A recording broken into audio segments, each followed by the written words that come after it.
Test, test. I'm talking to you now, Dave. One, two, three, four, five. I hear myself here. I just want to make sure I'm going out to the world.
Okay, thank you everyone for being here. Sort of a historic night. We have proclamations, appreciations to give. So we're running a little late, but it's going to be worth it. We just come from closed session, started at 5 o'clock, and our city attorney, Renee Ortega, is going to report out for us now. Thank you, Mayor. With respect to item A in closed session, direction was provided, but no action was taken. With respect to item B, direction was provided that that litigation should be initiated. And with respect to item C, no action was taken. All right, thank you. Thank you. So next we'll have a moment of silence, and then Caden's going to lead us in the Pledge of Allegiance. So please rise, have a moment of silence first.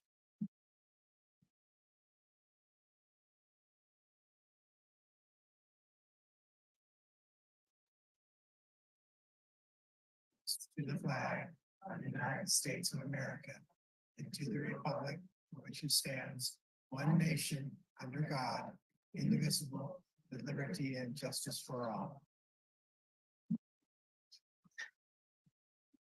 Thank you, Caden, for a good sport. Okay, first we have Black History Month, and you don't see him here, but Brian McCarthy is here remotely. And Renee, do you want to tell us how to do this right? Sure. So I think, Brian, you have a request to make. Yes, I would like to request to participate remotely per AB 2449 for family emergency circumstances. Brian, best wishes to you and your family. Are you in Florida, Brian? I am, and there is no one in the room with me, either over 18 or under 18. I know that's a requirement to disclose for AB 2449. Okay. Renee, what's our next step? So the next step would be the council would vote for Brian to appear remotely. Okay, do we need a motion or? Yes. Okay, I motion that we approve of Councilmember McCarthy participating tonight remotely. Mr. Mayor, I have one comment. Do we have to? Before you comment again? I second. Do we have to recuse him from having to post the meeting as we have to do on remote? In this No. circumstance, it's not necessary. Okay, great, wonderful. My second holds. Okay, all in favor of the motion, please say aye. Aye. That motion passed unanimously. Thank you. What's our next step? Renee? You're all set? Okay, Brian, would you like to lead us through the Black History Month proclamation? Yes, I would be honored, Mr. Mayor. And is So there we have a- anyone in the room? I'm sorry, Brian, just 1 second. Is anyone in the room here to represent this proclamation? Sometimes we have a guest or a visitor. Okay, Brian, please proceed. Thank you, Mayor. This is a proclamation, whereas this month we pay homage to the rich history and contributions of Black Americans who have shaped our state and nation in countless ways through centuries of struggle and triumph. First proposed by scholar Carter G. Woodson in 1926, Black History Month lifts up the Black experience and a fuller telling of America's story. And whereas this year's theme, Black Americans and the Arts, celebrates the profound and evolving impact of Black artistry on our culture, national identity, and social movements that have spanned the world over. Through literature, music, architecture, dance, film, and every conceivable medium in between, Black artists and intellectuals have used their talents to honor their heritage, educate and inspire, and open minds and hearts. And whereas Black art has been a powerful agent of change and social uplift throughout our nation's history, many and varied forms of creative expression have had a pivotal role in opening new dialogues, challenging us to examine hard truths and inspiring us to work towards something better. And whereas during Black History Month, let us draw inspiration from this legacy as we continue together on the path toward equality, liberty, and opportunity for all. Our shared history shows us that we rise and fall together, an enduring lesson reflected in the words of Dr. Maya Angelou. The truth is, she quotes, "The truth is, no one of us can be free until everybody is free." Now therefore, I, Bruce Delgado, Mayor of the City of Marina, do hereby proclaim February 2024 as Black History Month. Thank you very much, Brian. It's a real important issue for us to keep in mind always, but Black History Month is a great way to highlight it. Okay, so now we move on to, Mr. Mayor? Yeah. May I make a brief comment? I want to thank Brian McCarthy for developing this. The last meeting, I was to help him look at the proclamation wording, and I usually have edits, and I had nothing more to comment, and it was a beautiful proclamation, and it was poetic, and I really appreciate the work that he did on this. So thank you, Brian. It's wonderful. Thank you. And thank you, Brian. you. I missed last meeting and I assume this came from NAACP or someone else because it was so well written. But that's really amazing. I really appreciate that, Brian, especially knowing what I just learned. Okay. So now we go on to celebrate and thank our Public Works Director, Brian McMinn.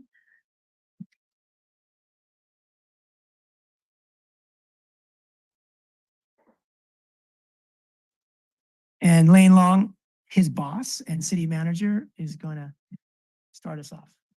For a little while longer. I think his last day is March 1st. How many days is that, Brian? 9 days? Yes, He has an app too. that keeps him updated. So the proclamation goes, whereas Brian McMinn has served as Director of Public Works and the City Engineer for the City of Marina since October 2017, almost seven plus years now.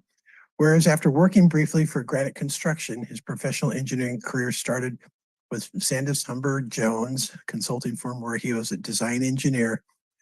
Whereas Brian's work in the public sector started with the City of Monterey in 2002, where he progressed to principal engineer overseeing capital projects division, which kind of gave him the training to oversee a much larger capital projects division over here, with responsibilities for design and construction of the city's capital improvement program. Whereas after Brian moved to the city of South San Francisco, where he became public works director and city engineer, whereas Brian holds an associate degree in physics from Hartnell Community College in Salinas, a bachelor's degree in civil engineering from Cal Poly, San Luis Obispo, and a master of public administration from San Jose State, and is a licensed civil engineer and land surveyor.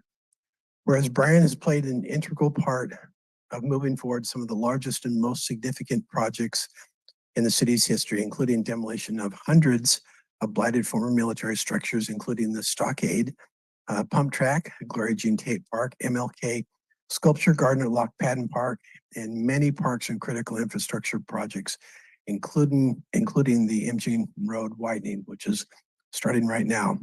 Now, therefore, I, Mayor Bruce Delgado, on behalf of the entire City Council, want to express my appreciation and respect to Brian McMinn for his commitment and contribution to the City of Marina for the last almost 7 years, and wish him the very best in the future. And so, thank you, Brian.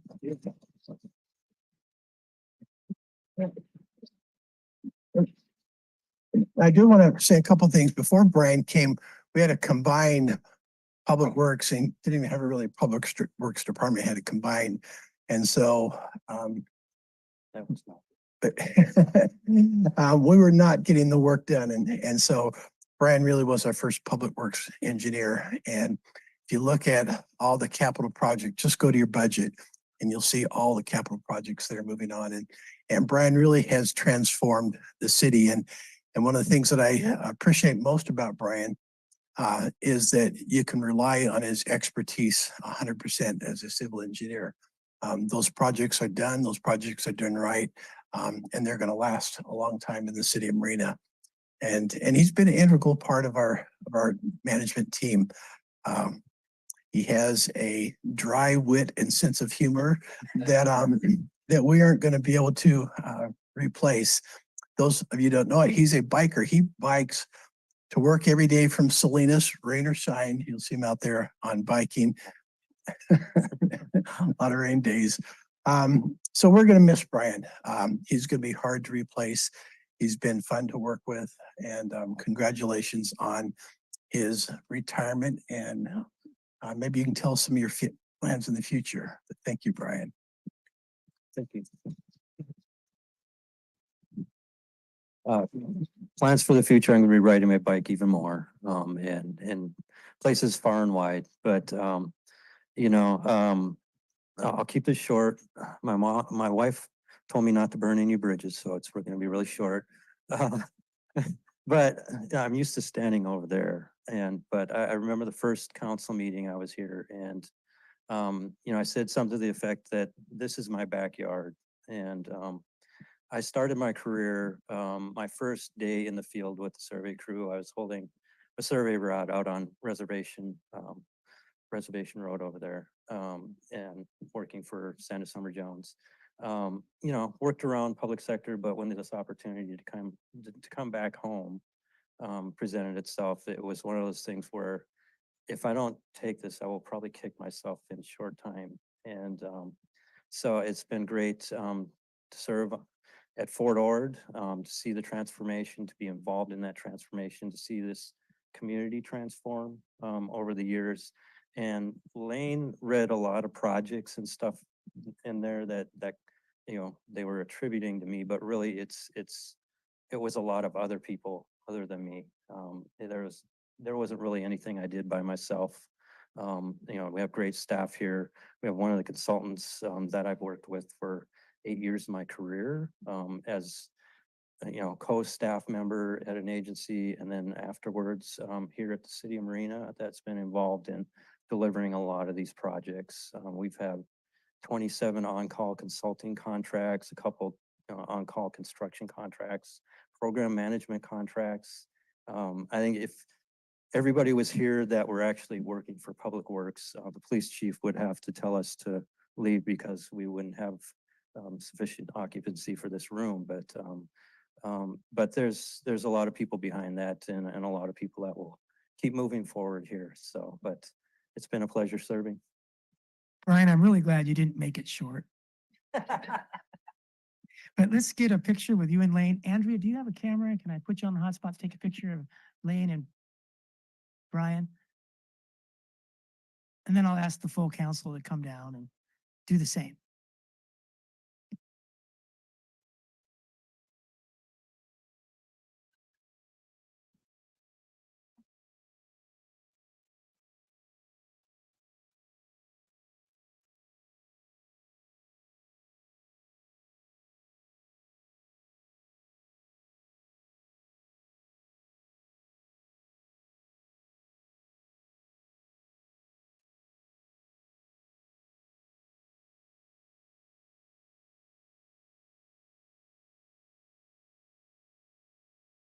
Okay, so I think some of us up here on the dais would like to say some comments for Brian.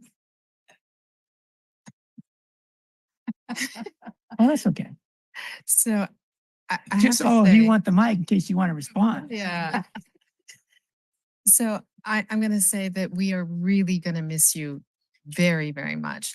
But when Lane said you have a humor and wit, I just have to tell everyone about my story about you that happened literally. This is a true story, maybe 2 or 3 months ago. So I'm seeing somebody in the back over there sitting, and he looked all official, like in a black suit or something. I was going, Lane, who is that guy in the back?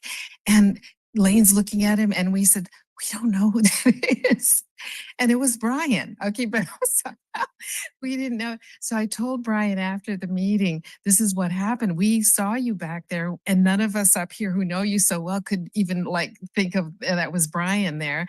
And all he said was, gee, I think the witness protection plan must be working. So I just crack up every time I think of that. But yes, we are going to miss you for so many things besides your professionalism and your contributions, but you bring sunshine to our days. Thank you so much. Thank you, Mr. Mayor. Yeah, Brian, I arrived in 2017, same year as that you started. And I remember the first traffic advisory committee meeting that I thought I was going to attend to help my neighbors who had an issue with the left turns from Indian. Turned out there was nobody else for my neighbors. It was just me.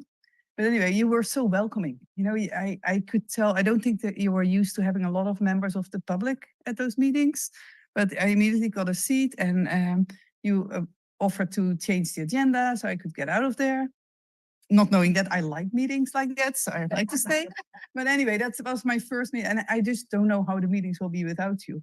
I like how you always say, "Where's the data?" Just it's that's what I like about technical meetings. It's usually black or white. It's so thank you so very much, and enjoy your bicycling. Thank you. And Brian, I'll add to what everyone has said that I really appreciate how much you ride your bike, setting an example for me and others. And that sort of behind the scenes, you make sure that you're connecting our city with external organizations like American Public Works Association, architectural nonprofits, what those kinds of organizations. That's like above and beyond. And so that brings to us, you know, networking that you learn from other people and they learn about us in Marina, and you've gotten grants and awards, and that's, you know, your own initiative, and I really appreciate that. And some things that aren't as snazzy as the pump track and the Martin Luther King and Imjin Parkway, you know, $40 million project going on. Things like the 32 complex demolition on the way to the high school, which was kind of a scary scene, and now it's not so scary. And that means a lot to everyone going to school every day, whether they're staff, you know, or students. And those are just a short list of a subset of many things that you've done in our city. And I don't think much of anything has happened in this city that's tangible that you haven't been a lead or a major contributor to. So we have a lot to thank you for. And so wish you best in your retirement, and thanks for all you've done for our community that will last decades. Appreciate it very much. Thank you all. I'll be around to see it, so. On your bike. All right. Thank you.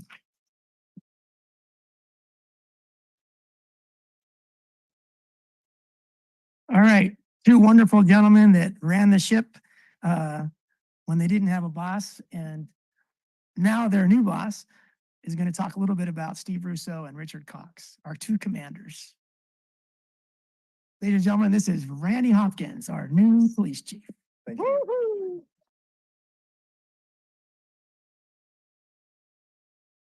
Well, tonight, I get to have the honor, of recognizing a couple gentlemen that have distinguished themselves in this community for a long time, and specifically while performing in a task that was recognized by so many. So at this time, I'd like to ask Steve Russo to come up.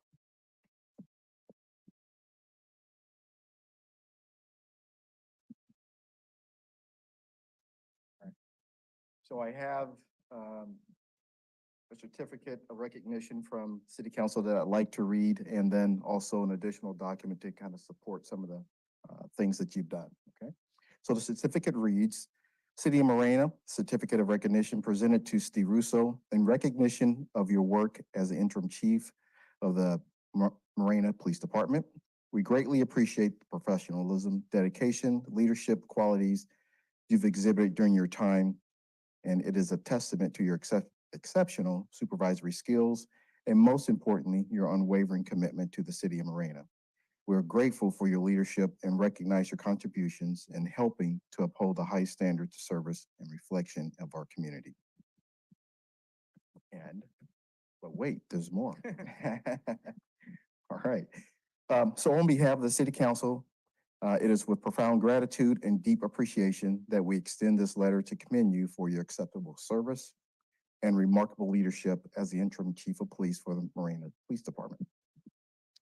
Your journey, deeply rooted in the community, exemplifies a lifelong commitment to public safety and service. Beginning as a Marina fire explorer at the age of 14, you embarked on a path that led you through various roles within the public safety sector, from volunteer to firefighter to reserve as a public safety officer, and eventually to your distinguished tenure as an interim chief of police. In fact, on June 15, 1998, interim chief Russo was hired by then Roger Williams as a full-time public safety officer before running out of the office and jumping into a fire engine to go put out a fire at the Mortimer's building. Throughout your illustrious career, you have constantly displayed dedication and exemplary professionalism. Your experience as a patrol officer, field training officer, K-9 handler, detective, and your service to the Monterey Peninsula Special Response Unit, SWAT team, and the Peninsula Regional Violence and Narcotics, that's a full thing, a lot to say, Regional Violence and Narcotics team have enriched the fabric of the law enforcement community. Your interim role as police chief showcased solid leadership, guiding the people of the department through a time of rebuilding and growth. Your initiatives, including spearheading employees' wellness program, acquiring the flock license reader, and purchasing a utility vehicle and enhancing police interaction with unhoused individuals. This has demonstrated your vision and commitment to the community and the welfare. Most importantly, your interim, while operating as the interim chief, you offered men and women of the Marina Police Department sound leadership and guidance while in search of police chief was being conducted. Almost finished. That continued to propel the department forward every day and left an indelible mark on our department. We recognize your achievements and contributions would not have been possible without the steadfast support of your loving family, including your wife, Justine, your children, Kaden, Riley, and Abbott. Thank you. Their unwavering encouragement, sacrifice have undoubtedly been a cornerstone of your success. So Interim Police Chief Russo, your distinguished service, unwavering commitment to the safety and well-being of our community have profoundly impacted Marina and making it a safer and more resilient place for all. We extend our deepest gratitude for the exemplary leadership and commendable contributions to the Marina Police Department. So thank you for your service and dedication. Your history will be forever marked in the annals of our city. And for that, we thank you for your leadership in the time of the helm as Chief of Police.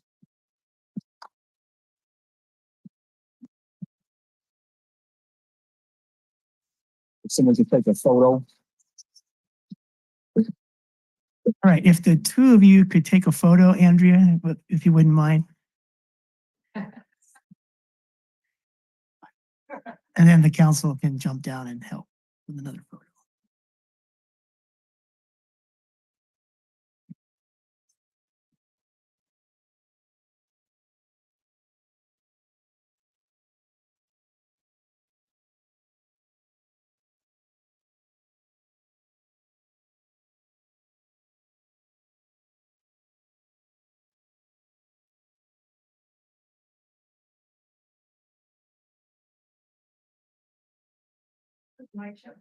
There you go.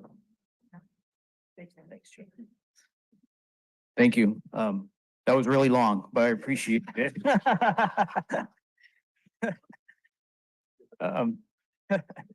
No, it was an honor to be the interim police chief. It was really awesome that's the only word that I can think of to lead the police department and to actually work with city staff. That was the highlight. Actually, it really got me to understand what happens on the other side of the city, and it was just amazing to work with city staff and just how much they accomplish on a daily basis. It's short of amazing.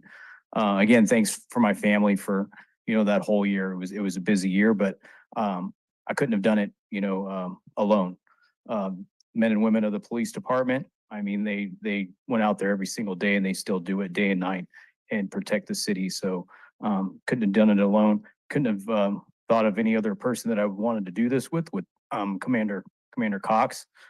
We worked together for many years before that, and it was just a great team. So I appreciate the opportunity again.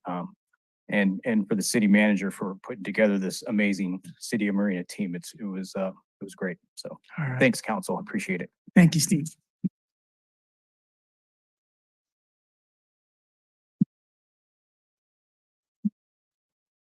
Okay, let's offer a few comments. Thank you, sir. Well, you know what I'm going to say, Steve. I would say Commander Russell. I enjoy our coffee meetings. They're never planned, but they happen.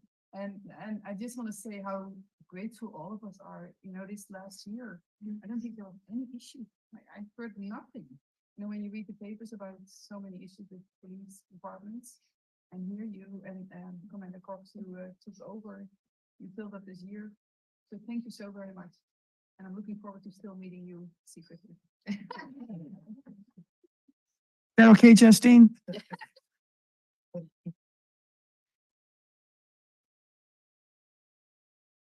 So Commander Russo, thank you for stepping up because this is a big role to, you know, just volunteer to do. And it was a long time. It was a whole year, right? So, and thank you for sitting in our city council meetings. And I think of you and I see you there going, oh my God, you know, we're at to 10 hours and he's still here with us. And so, yeah, I know it took a lot of time and effort from your family life as well. And so thank you so much for doing a wonderful job for us. Thank you. Yeah, when Steve's out in the back there during our long meetings, always got a smile on his face. He's probably been working since, you know, that morning. So that's just one piece of it. Your attitude, Steve, is just uplifting for everybody around you. Your kindness, your smile, always present, and to combine that with a work ethic and the example that you give the rest of the police and city staff, you know, above or below, it's just been a fantastic. I mean, I think you're what we call a franchise player, and I hope that we have a long future in our city with you. And it's for people like you that make us so fortunate, so blessed to have a city that we have where the police and the community are more or less very supportive of each other. You know, there are probably some people that are frequently, you know, booked for different things that, you know, may not share that opinion, but you guys got to do your job. And it's oftentimes not pleasant in situations, but given your job day to day, what you must experience, that you can maintain the attitude that you bring to the rest of us. It's fantastic for us. And I hope that your development continues to be as good as it has been through the interim experience you've had. But thank you very much for all that you do for all of us. Okay. So next, our police chief, Hopkins, has another presentation to make.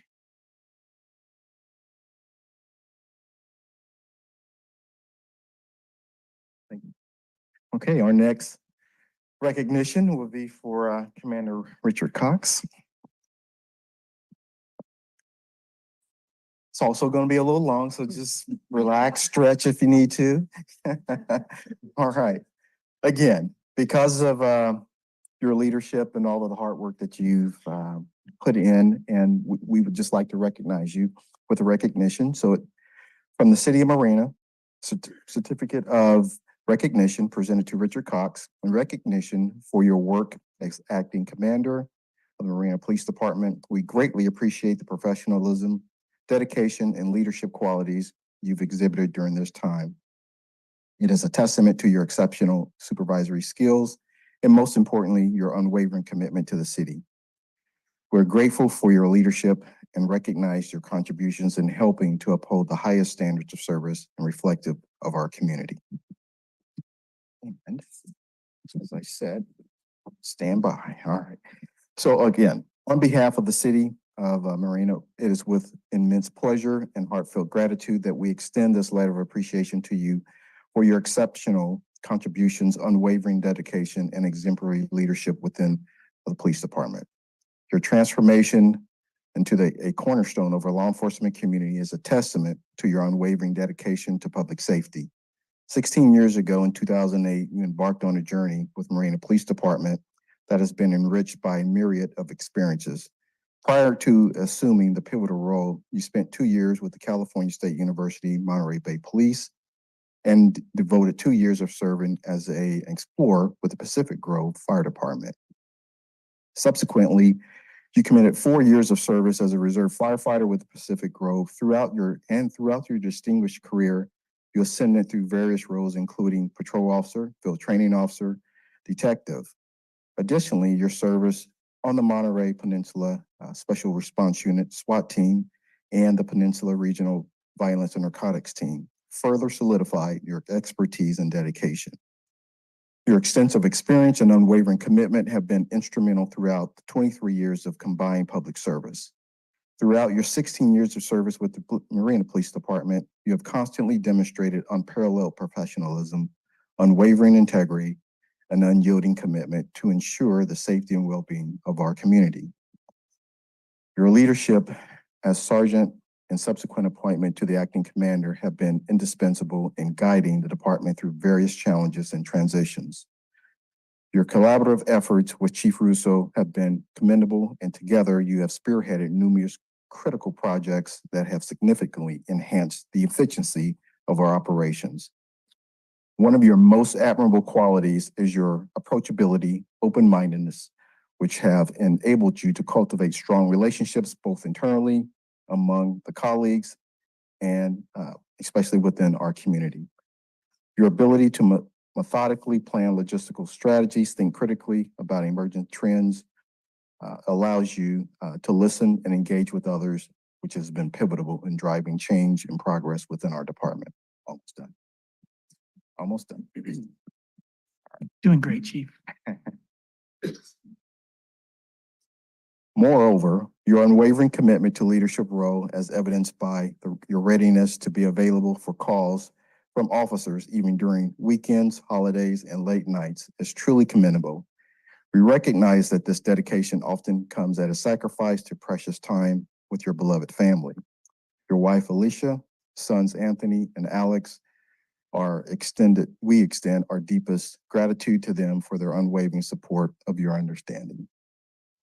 Your leadership, both publicly and privately, serve as a beacon of dedication, compassion, and excellence. The unwavering support of your family and the sacrifices they have made are a testament to the strength of your character and the depth of your commitment to serve in our community. Thank you for your service, commitment, and sacrifices. Your legacy will forever be engraved in the fabric of our community, and we are immensely proud to have you as a leader and a role model within the police department. With our deepest appreciation and warmest regards, we present you with this letter of appreciation. If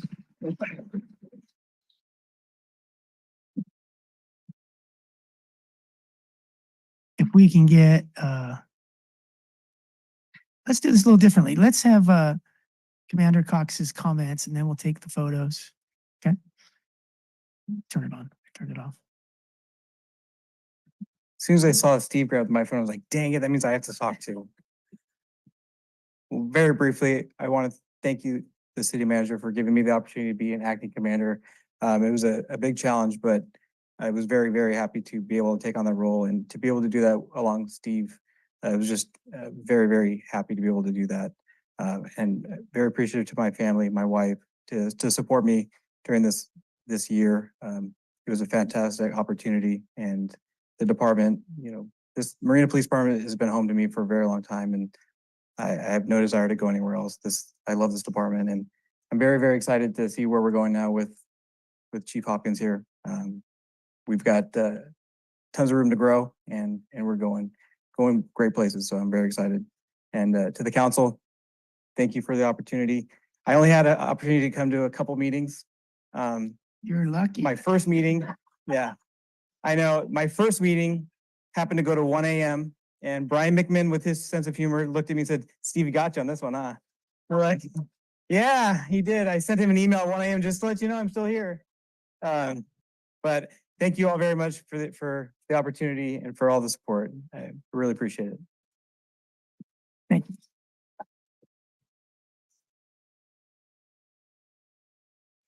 So we'll offer some comments and then we'll have a photo with the police chief and a photo with the council. Go ahead, Ken. Well, the two of you have really sustained our city in a time when we didn't have a chief. Can you imagine that we didn't miss a beat on safety, that we didn't have to feel, oh my God, what's going to happen to Marina because of the two of you stepping up, and the ripple effect through the whole department must have been felt. But with you two filling those top shoes, we didn't feel any kind of change in our sense of security about who we are. So thank you very, very much, both of you again. Thanks. Thank you, Mr. Mayor. Same for me, Commander Cox. And I apologize that it took me a while to recognize you with and without your glasses. But now I know. And he's totally different, but yeah, but anyway. So it's just not just me. But no, thank you so very much, you and Commander Russo, for having kept our city safe and without any glitch. And the only thing is, I do not know where you get your coffee, but I might find out. So, so thank you. That's great. And to the families that are here tonight, all of you, for your, the person you're here to see or to support, thank you for being here. It's really important to your family, your father, your mother, whoever's being recognized tonight. And it's important to us to see you. And as a community, it's great to see you. So thank you for coming, families, tonight. Richard is very humble and behind the scenes to most people in the community. He's got a master's degree. He's got a law degree. That's like, wow. That's a lot of his life has been toward these achievements that, we might not know about because you're not going to hear it from him very often. And in 2013-14, there were a period of months where there were attempts to humiliate and degrade then Officer Cox here in this room during these public meetings such as tonight. And as Chief Hopkins mentioned, his unparalleled professionalism, he didn't skip a beat. What he was feeling inside was probably not very positive, but on the outside, he didn't miss a beat as far as withholding himself and not reacting or striking back or anything like that. And that was my first memory of now Commander Cox. And since then, it seems like a long time ago, and you've just kept going very consistently. And as our council people said here, that you were able to share the lead, share the reins while we didn't have a chief, and have the two of you working together as well as you did was probably a lot of the glue that kept your department, going, just excelling, just as if you had a chief and a full.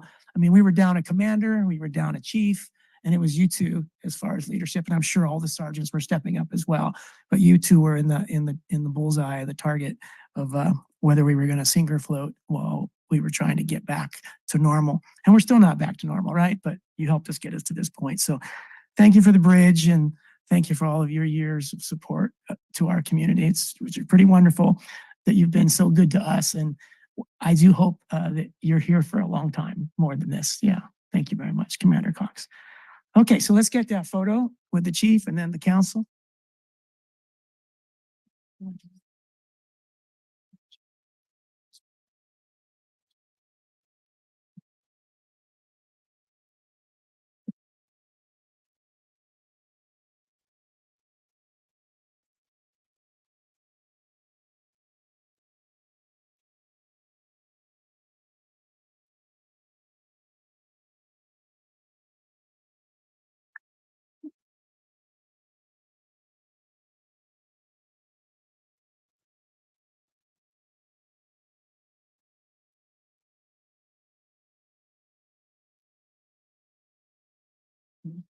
Okay, the party appreciation parade continues.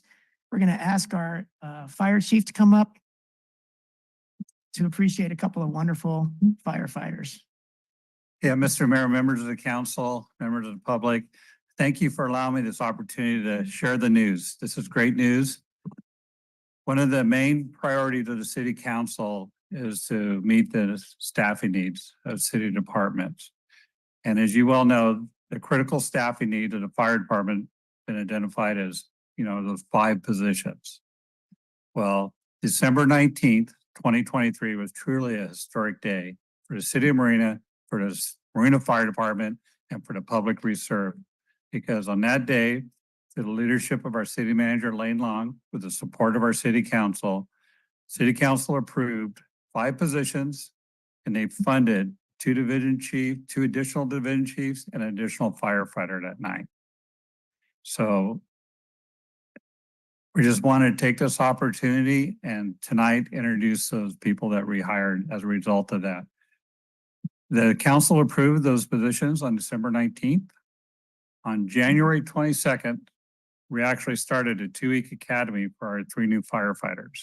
And the way that this worked is that we hired 3 firefighters on the bottom, and we made a lot of promotions, and we were able to promote our division chiefs from within. And so tonight we have the 3 firefighters that we hired, new faces, additional persons to the Marina Fire Department, and the 2 division chiefs.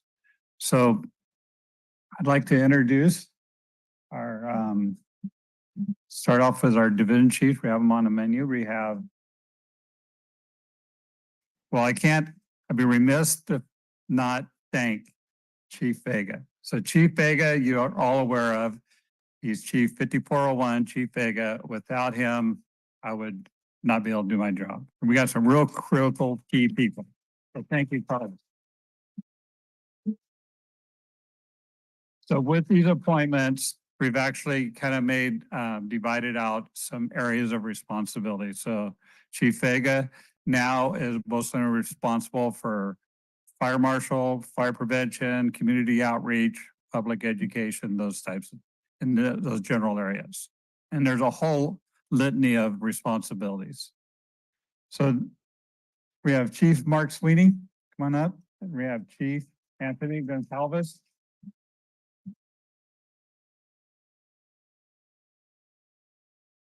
So Chief Mark Sweeney, he is Chief 5402. And his main areas of responsibility is going to be along the EMS and all the administrative and all the projects and things of that nature. He's got a whole litany. I managed to overwhelm these folks already. We're just getting started. Chief Anthony Goncalves, be Chief 5403. And he's going to be mostly in charge of training and operations and another litany of areas, smaller responsibilities. So with Chief Vega, Sweeney, and Goncalves, this is our command team for the Marina Fire Department. And did you want to say? They're already learning. Just, yeah, Chief said it all. Thank you, to the council and the city manager and everyone else involved, Chief, for making this happen. It's a new day for our department. We've been short-staffed in this administrative level as long as I've been here, 17 years, and there's a lot that hasn't gotten done that needs to get done. And the 2 chiefs we've had for so many years have worked hard to get as much done as they can, but it's an overwhelming amount of tasks. So, we're looking forward and I think the rest of the department's looking forward to getting more done and moving the department forward in a lot of ways. So we're excited for the opportunity. The trust that comes with the job. It's a massive amount of trust, a lot of weight, and we have a lot to learn in the positions. It's a lot different than just riding on the fire truck and responding to emergencies, which we both miss a lot already. So we'll do our best and serve the community and the department. Thank you. Just echoing what Mark and Chief have already said. I just hope to continue the legacy that Chief McCowan and Chief Vega have started. This department's expanding exponentially as well as the city. So hopefully we can carry on the legacy and traditions that they've created to continue serving the citizens of this great city. So yeah, thank you guys for the opportunity. Appreciate it. All right. Thank you. So, part of, there's 2 main responsibilities for these chief officers. You have your administrative type duties and your operational. And already we're seeing an increase in service to the public through the operational side. And even today we had another meeting, we're increasing that as we speak. So, not only for the safety of our firefighters, the safety of our public definitely took a huge step forward. So I want to thank you again. Now I want to introduce you to our 3 new firefighters. If I could have our 3 new firefighters come up. Now, these folks started on, like I said, January 22nd, and they got it. Fortunately, they were reserve firefighters here. This is a firefighter Christopher Bell, firefighter Kevin Seaver, and firefighter Ivo Jimenez. They started on January 22nd, which was a Monday, and for an intense 2-week academy. And usually these academies go for months, but because of time constraints, and we have such a critical need for our firefighters, we kind of put them through a quick 2-week academy, pretty intense. Fortunately, these folks stepped up to the challenge. They did a outstanding job. And they actually, so at the end of their 2 weeks was so that they worked Monday through Friday that week, then the following week, Monday through Friday, then Saturday. In fact, firefighter Bell started his first shift. I mean, we didn't, no break. They got right to work on their shift work. And so now they've been working on shifts. And actually another one of historic dates for the city would be February 7th. So because of that extra firefighter we had, so February 7th was the first day that we actually had 2 staffed engine companies in the city. So that is huge. So thank you folks for stepping up, and I wanted to introduce, does you want to say anything or? Come We're good? on. I just throw it out there, you know, you never know. But so these are some new employees, additional firefighters.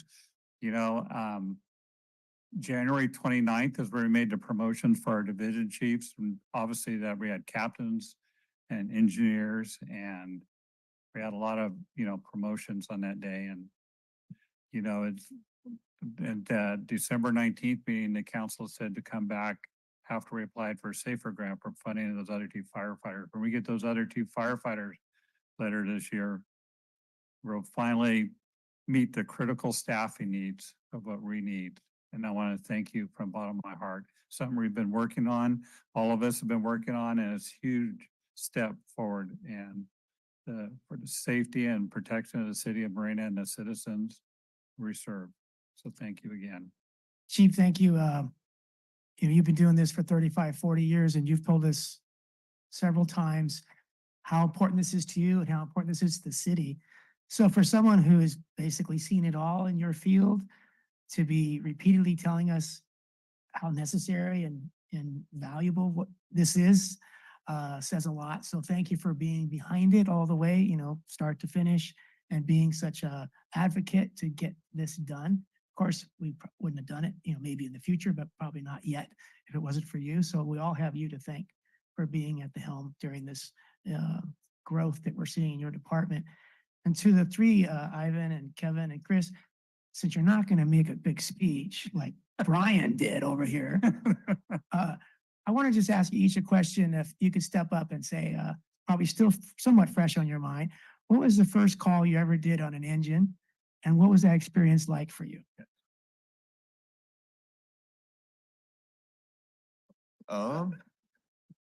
Maybe not so fresh.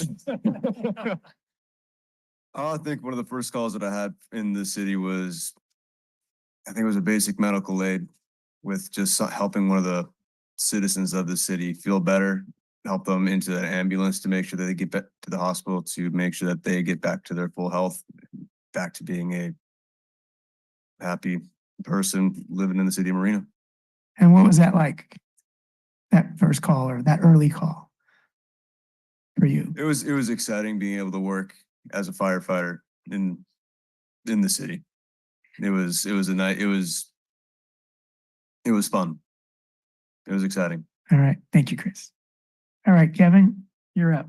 All right. So it wasn't necessarily the first call we went on, but I guess the first memorable call. I was day 2, so literally my first shift, and we were dispatched to a woman in labor. And so I was like, all right, well, day 2 of my career is I'm going to be helping someone give birth. And as we were going to the call, they updated the call that baby was out, and mom had the baby at home. And so I was like, all right, what do we do now with that? You know? And so Thankfully we showed up. We were able to have mom and baby stable, and as far as I know, everyone's doing well. It's definitely very memorable as the literally my first shift. And just yeah, throughout the time, I was like, just like pinch me. I can't believe I'm getting paid to do this. This is awesome. Great job. So I'm just thankful for the opportunity. I thank Chief for that opportunity. All right. Thank you, Kevin. How are you doing, Ivo? Doing all right. How are you guys? Good. I would say probably my most memorable here was when I was a reserve, and one of my first calls was a vehicle fire with Captain Roberson. I don't know if you guys remember him. And yeah, Butch. And it was great. I came on with no background with fire, and they hired me on as a reserve. And Butch was like, "Well, this is it. Get down there and put the fire out in that car." And I'm like, "What?" Like, all right. And yeah, it just ever since then it was just controlled chaos, and I loved it. And yeah, just couldn't get enough. All right. Well, it's great to hear, sort of firsthand what you do, on a daily basis and how important you are to everyone in our community. So thank you all for being on our force. And thanks to the friends and community who are here, Elizabeth, Nancy, Grace, Jeff, everyone else who's here to support, and staff, including the directors of our departments, who every day, almost everything they do help support our police and fire in some way or other, because we are a fairly small unified community. So it's not like we're islands within the city, staff directory. So thanks to everyone in the room here for showing your support, spending your time that could be spent elsewhere. I just want to say to all of you again, thank you for all that you do for our city. And I hope that you have a long and productive, fulfilling and fun time with our city and elsewhere if you go anywhere else, but I hope you stay with us. And again, thanks, Chief, for the great job that you're doing. Yeah. All right, let's get some, yeah. Kevin and Chris, Chris, Kevin, Ivo, let's kind of go backwards and get some photos with you and the chief. Andrea, if you could help us out there. And then council will come down. And then we'll go back and ask Mark and Anthony to come up.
One sec.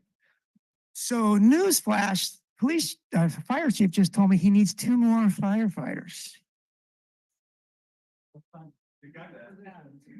He needs the funding for 2 more. He's always asking for money, this guy. All right. And our Councilwoman Bayala would like to say something. Thank you, Kathy. I just have to say, being here, looking out at all the uniforms out there for police and fire, I am just bursting with pride in our city and having the kind of people that we have in this, manning our safety departments. It's just wonderful. So thank you. I'm so proud of us. This is what it's like to be a town of our size. And I can tell you that we're all proud to be working for the city of Marina. The city of Marina is an awesome place to work. It's a great community, and we truly enjoy working here. I can tell you that from the bottom of my heart. and all the people that work for us. So, and that goes along, everything starts at the top. You know, the way it filters down. So thank you again. Thank you, Chief. All right, you can stay, but you don't have to. But you guys have to stay. To represent the other, 22,640 people that are out there. So council and staff announcements.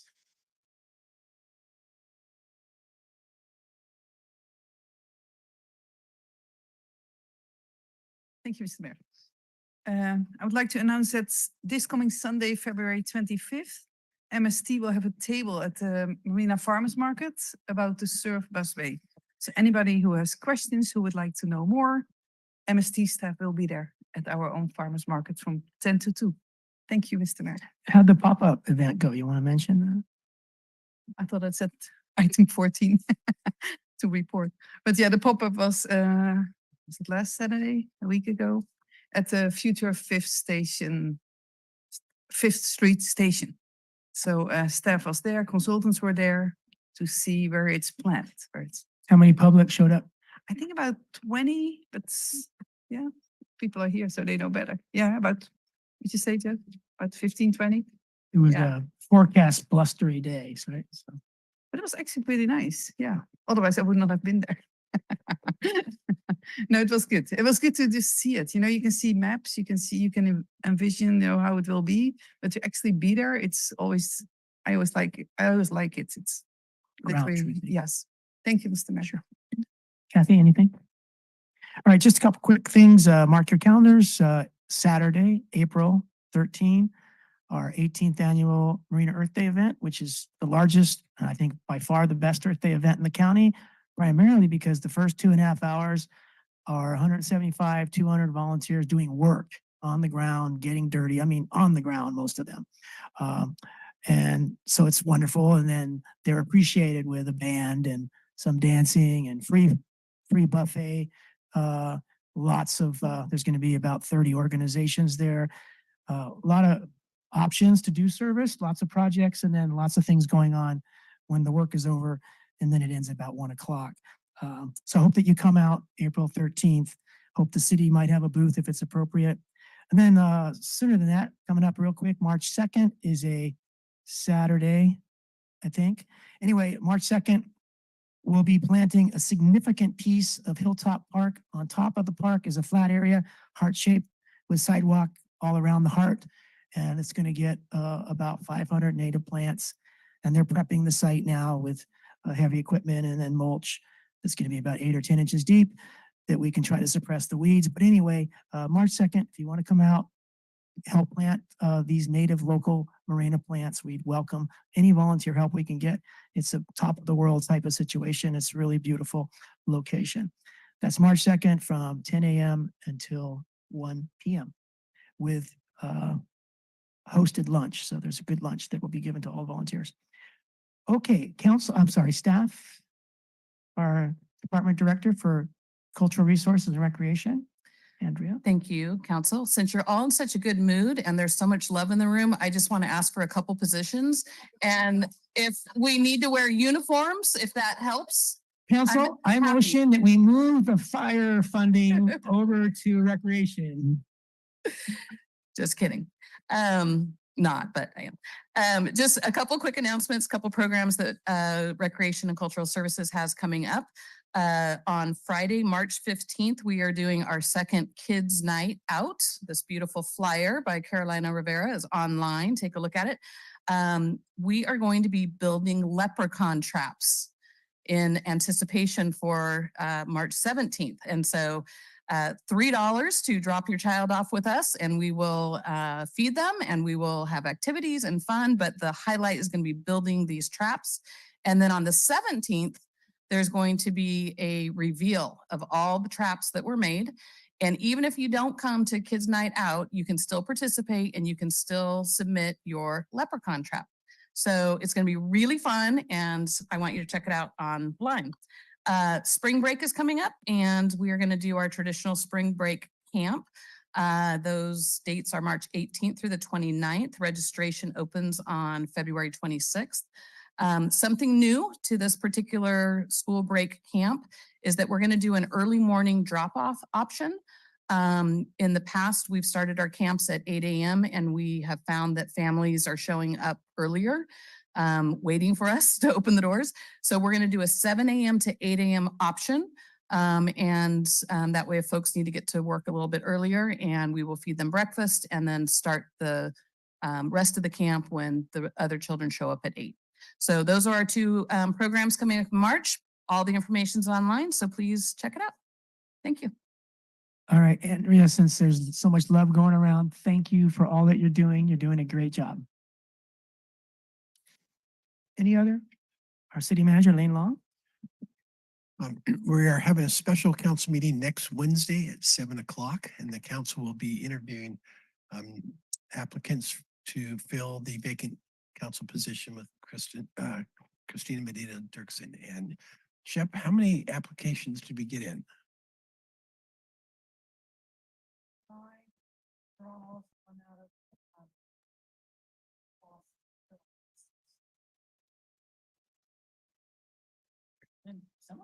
Some of those could be in this room.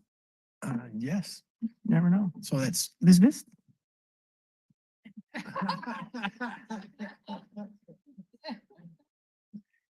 All right. Okay, so now we go to public comment. And our assistant city manager, Matt Mogeson, is going to help lead us through this, starting with folks that are in the room. If anyone wants to speak, you have up to 3 minutes to do so.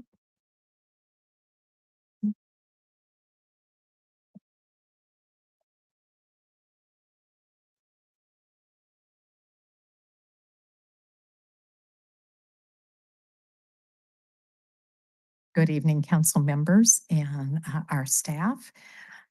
Very hard to follow all the excitement that's going on. I understand this is the time to pull something off the consent agenda. Sorry, yes, it is. Okay, so item F5, I would like to pull, and if you can allow for 2 little old ladies to be able to go home at a reasonable hour, I would love if council would consider putting it first on the action items. And then just, Excuse me, Nancy, you can't pull an item as a member, but of the public, but you can say anything you want about the consent agenda now. okay, then I'd like Liz Billingsley to come up, and I would like our Public Works Director to come up. This is very exciting. Marina in Motion has been working diligently since December of a year ago to raise funds in order to complete a project that Mike Owen started to honor his wife, Candy Myers Owen. And tonight we are here to present a check to the city council for $9,058 to cover the cost of a bronze dolphin going into the first roundabout on Emgen. And we are delighted that we're able to do it. Brian has been wonderful to work with. We heard tonight how great he is. Well, he has worked with myself and Grace Silva Santella over the past year plus to ensure that all the documents were appropriately in a row so that we could present the check tonight. And if you have questions, Brian has answers.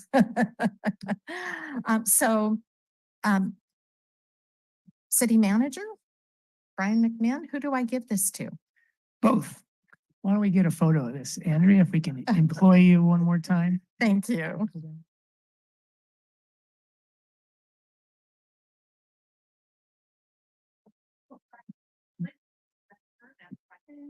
Great. Grace, can you come on up, please, Grace?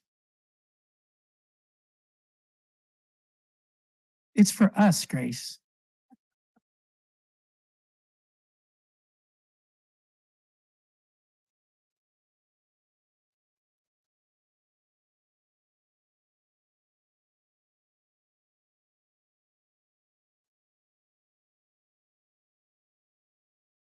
Thank you, Nancy. So that was a labor of love, started at Mike's Celebration of Life, right? In the library. Okay, anyone else here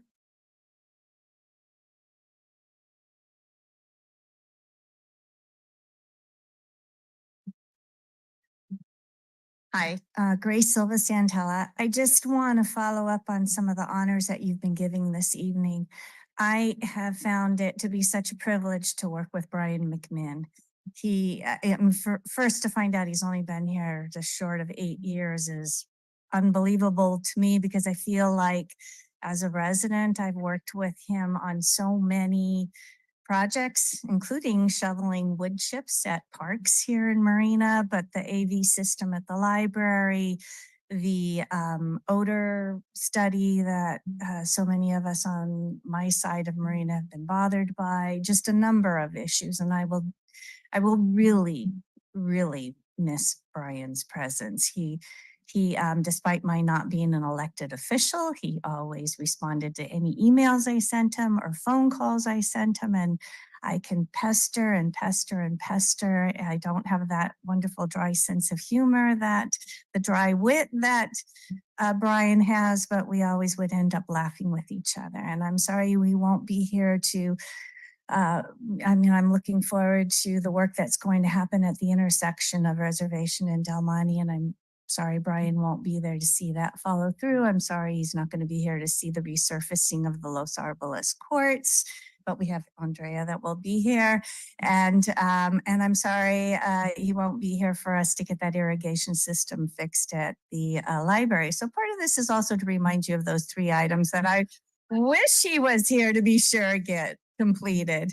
I also want to express my appreciation to Steve Russo. He was here for just a year, but there's one area that is very dear to me, and that is the library. And there were some issues happening at the library that had me quite concerned. And I and others were emailing him and expressing our concern, and he never blew us off. Anytime I would see him in public and talk to him, every time I would see him in public and talk to him, which unfortunately I would always do, if he was in uniform, he respected me, he listened to me, and quite frankly and honestly, the issue was, and I believe is still being handled. And I expect that those concerns have been expressed to our new police chief, and that will continue to be the case. And so for both of these individuals, I want to express my gratitude to them. Brian, you will be missed.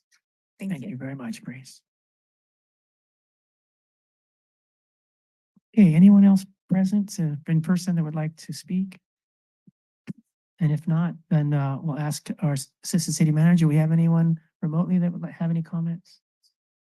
Okay, we'll give everyone another moment to raise your hand remotely if you haven't spoken yet and you want to. I've been told the moment is 7 seconds. Okay, we'll close public comment. Thank you, those who commented, and thank you, Marina in Motion. Okay, so we move on to our consent agenda. Does any member of the council wish to pull or a brief question or comment? Let's go to Council Member Vischer first. I have a very brief request to add 2 words at 10F5 about the dolphin sculpture. Okay. Could we add, it states here in the staff report that any remaining funds or so, to allow any remaining funds to be used for future public art. Can we add that it can also be used for existing art so that we can use it for maintenance? Would that be okay? Because if you look at the dolphins here, okay, thank you. So future or public existing art projects or existing or maintenance for existing. Yeah, or if you just said or existing, then it can be used for anything. Okay. I thought, is that okay? Future or existing. Okay, with that small edit, can I have a motion for the consent agenda? Or do you have something more? No, I'm going to make a motion. I move to accept the consent agenda with the exception of adding on 10F5 future or existing public art projects. Yeah. And we'll have a roll call, including Brian McCarthy, Councilmember McCarthy.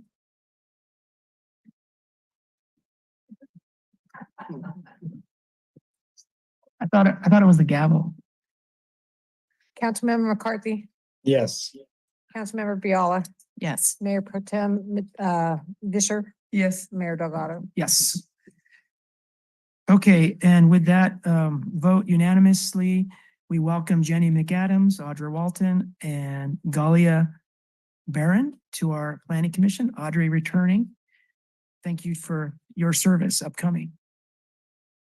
Okay, so we move right along. We don't have public hearings, so we go to our action items, starting with a general plan update. And I'm thankful for Guido Persicone and Allison Hunter and our Community Development Department for all their work with our GPAC, our General Plan Advisory Committee.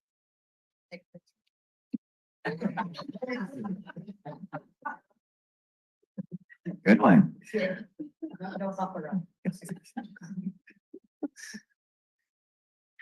Ready for a little intro? Okay, I'm Allison Hunter. I'm the project manager for the city's general plan update, and I'm just quickly going to introduce Matt Ramey. He's back again. He's been here before for some updates with the council, and he's going to take it over, and we're going to talk about general plan update, guiding principles and vision, and then get started onto the next steps. Matt. Thank you. Good evening, Mr. Mayor, members of the council. I'm Matt Ramey with Ramey Associates. It's nice to see you all. It's nice to be here. And it's nice to be at this stage in the process. Can you all hear me okay? Great, yes. Okay. Excuse me, Mr. Mayor, if he could stand because the public can't see you over there. Got it. Okay. Thank you. So funny, I thought he was remote.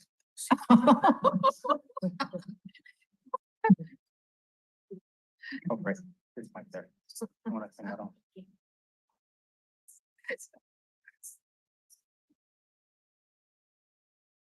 Hello, Matt. You look wonderful tonight. Hi, thank you. You all do too. I feel like we picked a good night for this. Here. It's been good so far. Great. Well, hopefully it will continue that way. So thank you all for having this meeting tonight and talking about the general plan. I just want to give you an update on where we are with the process. We're going to talk a little bit about the vision and guiding principles and get some feedback on that. And then, as Allison said, talk about this next step in the process, which is really us getting going on land use. I have a brief presentation. It's about 15 or so slides. So where we are in the process, we started about a year ago, just under a year ago. We have about a 5-step process that we are working under. Existing conditions, visioning, alternatives, policy development, the general plan, and then review and adoption. We have moved through our existing conditions work. The existing conditions reports are online.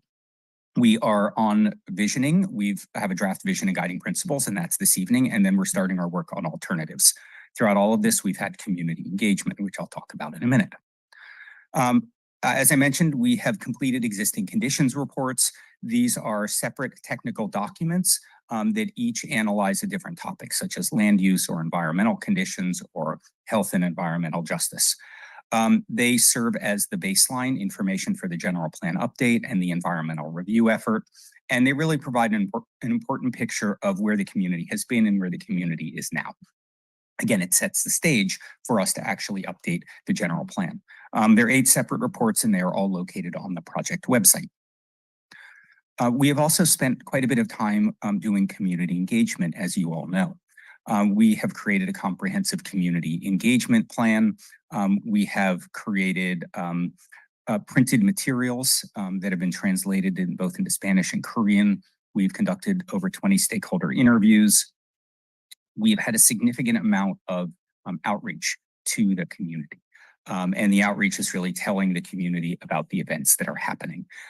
We have done this with postcards that have been sent to every resident in the city, flyers, ads in newspapers, social media. We have also had 5 general plan advisory committee meetings, and the vision and guiding principles that you see and the map for the areas of discussion this evening was prepared by the general plan advisory committee. Just want to sort of point out and just editorialize that while the General Plan Advisory Committee is a small committee, they have been absolutely wonderful. They really have been great to work with, such creative ideas, really able to exchange ideas, even if everyone doesn't agree. It's been a really great experience for me seeing how everyone works together. We've gotten really good information. We have conducted 3 public workshops so far. We have 7 planned. The first one was sort of an overview of what is a general plan. Second one was an in-person workshop on issues and opportunities. And then the third one was a informational workshop on environmental justice. We've conducted 6 pop-up workshops throughout the community, and we've completed 1 online questionnaire with over 600 respondents from the community. So all of that information has really helped to bring us to this point of the vision and the guiding principles, as well as the areas of discussion. And I just want to start with an overview of the vision and guiding principles. The existing general plan has a vision statement and planning goals, not really guiding principles, they call them goals.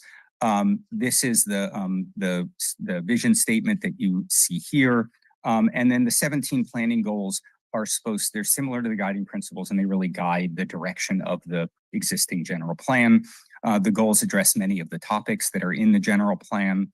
Many of the goals actually are talking about overlapping topics, so we actually found them a little bit confusing because each goal talked about multiple things.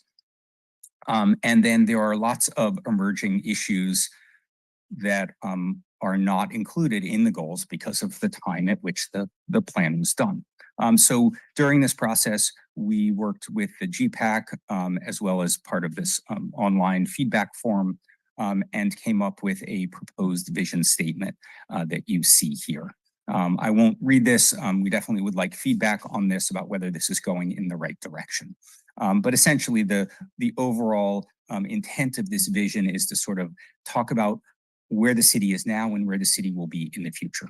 And the vision is supported by 18 guiding principles that you see here. Again, we're not going to read all of them, but they cover a lot of the topics that are extremely important to the city. The vision and guiding principles are really important for the general plan, and that's the reason why we wanted to talk to you this evening to get your feedback and endorsement of the vision and the guiding principles. They're in draft form, and they will stay in draft form until the actual draft general plan comes to you for review and adoption. But they do help us set the stage for how we look at land use alternatives and for how we craft the goals and the policies and the actions in the general plan. So they don't have to be perfect this evening, but we want to make sure that we have all of the topics covered and that we're going in the right direction. I also did want to note that there are a couple of the guiding principles that were modified by the executive team following the Planning Commission and the General Plan Advisory Committee review and development of the guiding principles. We know that there will be some more additional comments this evening, which is all part of the process. Moving on to, so that was kind of where we have been in terms of the visioning stage of getting to this vision and guiding principles. So the next stage that we have is actually starting in on the land use process. And the land use process is really one of the most important aspects of the general plan. The land use element is the cornerstone of the general plan, and that has a map in it, which is the land use designation map, which identifies the future land uses, intensity, and character of every parcel in the city. That then leads to the zoning, which tells people what they can do on their property. So getting the land use map right is of critical importance to the general plan. I want to just go through a series of maps to show you what our thinking is and has been to get to this point, because anytime you work on a general plan like this, there's a recognition that there's a lot of areas of the city that maybe don't need any land use change, that the vision for that area is perfectly fine. And then there are other areas where you have to actually look at it again and say, we might want to change the land uses, not necessarily, but we might want to change the land uses. And so that's where we're going through the process of identifying those specific areas where we think we could discuss potential land use changes. So I want to start with just a few sort of broad definitions that we have here. One is the city limits. And obviously the city limits is the actual physical boundary, the political boundary of the city. And the existing city boundary is about 5,660 acres. And again, the city controls land use regulation within the city limits. It does not control land use outside of the city limits. The next area that I want to talk about is the sphere of influence. And the sphere of influence is indicated on this map, maybe a little bit hard to see, in the red line. The city boundary, the city limits are the dotted line that you see in black. The red line is the sphere of influence, and these are areas that could theoretically be annexed into the city. There are two geographically distinct areas that are part of the sphere of influence. One is north of the city, and one is sort of southeast of the city.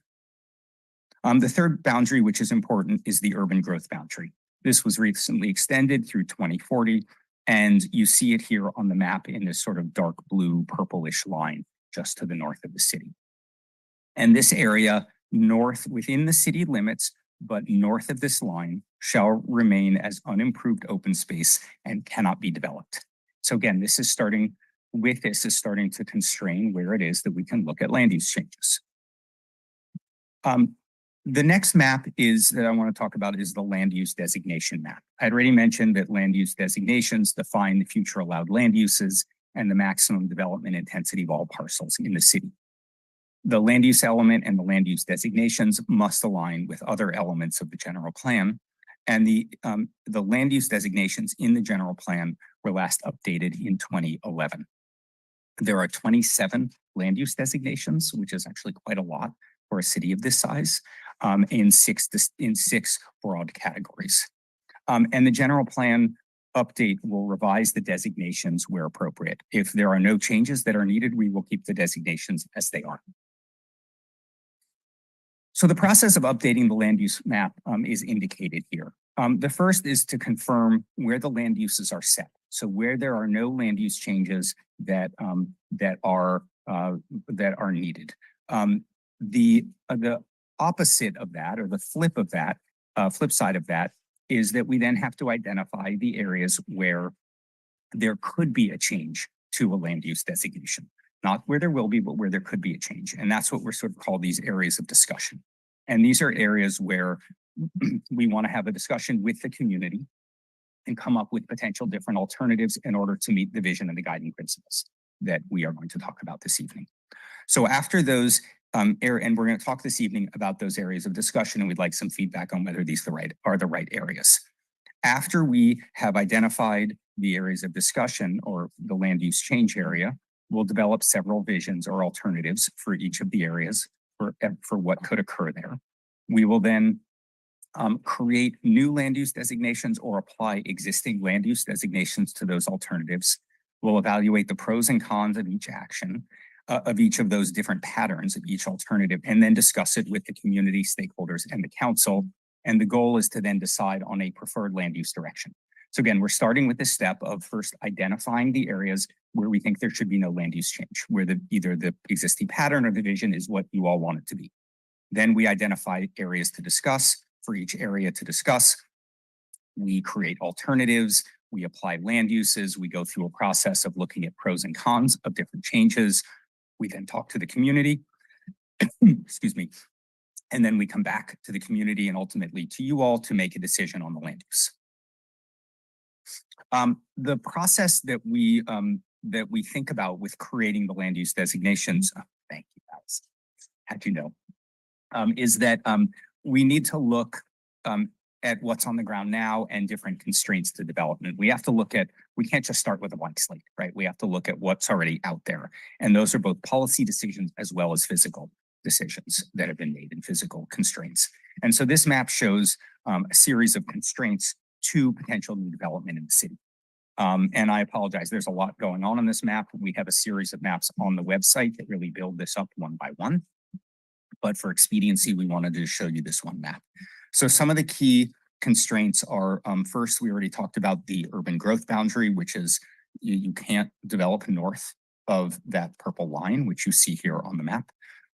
The second is that your airport has airport safety zones, and that dictates some of the land uses that can happen around the airport. Generally, you don't want high intensity, high population uses around the airport in these zones. So we have to keep that in mind. There are a variety of natural constraints that we have to take into consideration. There's habitat management areas, and then there's the sand gilia and 3 other critical species in the city. So we need to keep that in mind when we're thinking about land use. And sometimes you look at a big open area and you think, oh, that could be great for development, but you don't actually see some of the constraints that are there. And then there are some natural hazards such as wildfires, which actually is sort of the big blobby kind of peach color, and then some coastal erosion going on and flooding. You see that throughout. And so ultimately what you have is sort of a large geographic area which gets shrunk down quite a bit by all of these constraints. There are also 6 major plan areas in the city. And these are areas where there's already been planning that's been happening, and there's already a vision or there's approved development projects. And again, we look around the city and you look and wow, there's a lot of actually open space here or space that's undeveloped, but a lot of that's already spoken for. And so here's a map of those areas. And so those areas cover about 45% of the total city area. And it includes Marina Station, it includes the dunes, the CSUMB master plan, and then the downtown vitalization specific. Sorry, take some water here. So again, these areas in purple are the ones where we think that there really isn't any opportunity for re-envisioning. We think the decision's already made. There are a few areas in red here. One is the MBEST area just south of the airport, and then the other large red kind of blob is the big CSUMB parking lot. While that's controlled by CSUMB, we know that there has been some consideration by them of non-school related activities. And if they go that route, then I think the city does have an opportunity to state what its vision is for that area. We also clearly in a city that is existing, there's neighborhoods that are already built out where you probably don't want any land use change. And so what this map here shows is in the purple are those plan areas that I talked about previously. And then the yellow is actually established neighborhoods in the city, which we would not expect significant land use change. If there is new development, the development would generally be consistent with what is going on in those areas. So when you take all of that, what you end up with is a series of areas here, and I'm going to move this so I can see this on my screen. We have 9 areas where we think there could be some amount of discussion about land use change. And they're obviously listed here 1 through 9. Probably the biggest opportunity that we have here is the Cypress Knolls area, which you all are very familiar with. And then there's a couple of areas around Cypress Knolls, the Imgen and 3rd Avenue area, as well as the 2nd Avenue extension area. Some of the other areas that we identified, there's a few around the airport, the MBEST area expanded. We call it MBEST expanded because it's actually beyond what the MBEST plan was. And then the area, the northwest corner of the airport area, which you see in number 9 here. Preston Park is an opportunity for intensification. It's very low density at this point, so there's an opportunity to rethink some of the land uses that are there. Area 5 is the CSUMB parking lot that I had mentioned, and then Area 7 is what we call the Beach Road Gateway. Not a lot of opportunity there, but there is sort of an entry into the city with the hotels that are there now and where the Walmart is, where we can potentially think about land use changes. There are a few vacant parcels as well. And so these are the areas where we would like to focus our discussion moving forward in the process on potential land use changes. The general plan already identifies land use designations for these areas, so we would of course start with that. But we want to go through the process of working with the community and working with the GPAC to think about what those potential uses could be and then what the pros and cons of different uses are in those areas. There are a couple of areas that are outside of the city limits that are worth noting, if for no other reason, because as part of the general plan process, this is really the time to talk about annexation and if there will be any annexation. So we've identified a few of these areas. Again, the sort of the large gray area on the north side of the city is the area that's north of the urban growth boundary. And so it really is identified for preservation of open space. Area A is the former landfill habitat management area. And Area A is not really developable for urban uses just because of the landfill that is there now. So it could act as habitat for Gilia mitigation, sand Gilia mitigation, and we know that's already happening there right now. Area B is the East Campus Schoonover Apartments. This area is not under the city's control. This area is under CSUMB, and therefore we don't recommend it for annexation because even if it were annexed, it's still under the state's control for the university, and therefore it wouldn't really make sense because you wouldn't have much control over what happens. And then there's the East Garrison area. We know there's been a lot of conversation in the past about whether East Garrison should be annexed into the city. The area, the north part of C is actually within the sphere of influence, and then the south part of C that is sort of the dotted line is actually outside of the city's sphere of influence, but all of that is actually East Garrison. This is not contiguous with the city limits right now. And a portion of it is actually outside of the sphere of influence, and therefore we don't actually recommend this for annexation. Annexation has to be contiguous with the city limits generally, which is one of the rules that the LAFCO has for where annexation could occur. And so feedback on whether our sort of initial take on this is correct, feedback on that this evening would be helpful. So now we're at the end of the presentation. I apologize that my voice has been going out on me this evening. What we would like is to see if there's any questions about the general plan update process so far. Again, it's been about 10 months since we started, actually about a year since we started. We gave you the draft vision statement and guiding principles. We know we've received some comments already on the vision and guiding principles, but what we want feedback on overall is whether it reflects Marina's future. If there's anything in there that you think shouldn't be in there, that's certainly something to discuss. If there's anything that is not in there that should be, that's also something to discuss. So we'd like feedback because again, it's really important for us to get a clear picture from the council before we move on to these next steps in the process. And then for the areas of discussion, the question is, are these the right areas? Are we missing any areas? Should any of our areas of discussion not be included? And the existing land use should remain the same. And so we would like feedback on that so that we can continue our work on the land use alternatives. So with that, again, I apologize for my voice. With that, Mr. Mayor, I'll turn it back over to you for how you'd like to run the discussion. Happy to answer any questions and help out in any way that I can. All right. Thank you, Matt. Even with a unstable voice, you gave a fantastic presentation. Thank you. So number one, are there any questions about the GPU process so far? Before we go to public comment, I wanted to ask you, do you really want to stick to process, or do you want us to be able to ask questions about the general plan presentation you gave tonight that may not be relevant to number 2 or 3 that you're asking us to discuss?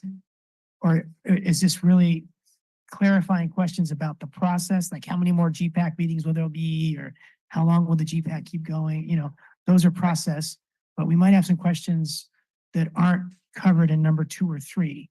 That would be fine. Yeah, essentially, we're here this evening because it's not just vision and guiding principles and areas of discussion. We want to see if there's anything else that's on your mind since the last time we spoke with you. Okay, so fairly broadly open to questions on the staff report and this presentation. And then we have 3 particulars that you'd like to get covered tonight. You mentioned. Yeah. Okay, so as always, let's first go to the public and that portion of the public that's here in person. Would anyone like to speak to this matter? Okay, seeing no one rise in person, let's go to the remote audience. And our Assistant City Manager, Matt Mogeson, is going to invite Christina Medina Dirksen Hello, Christina.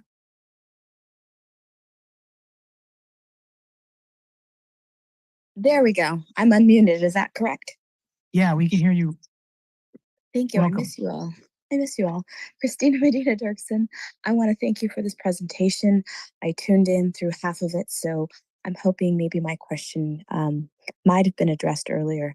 I actually have two questions. One, as we take a look at what our city values are, it occurs to me that diversity is a big part of who we are. I didn't see that in any of the statements.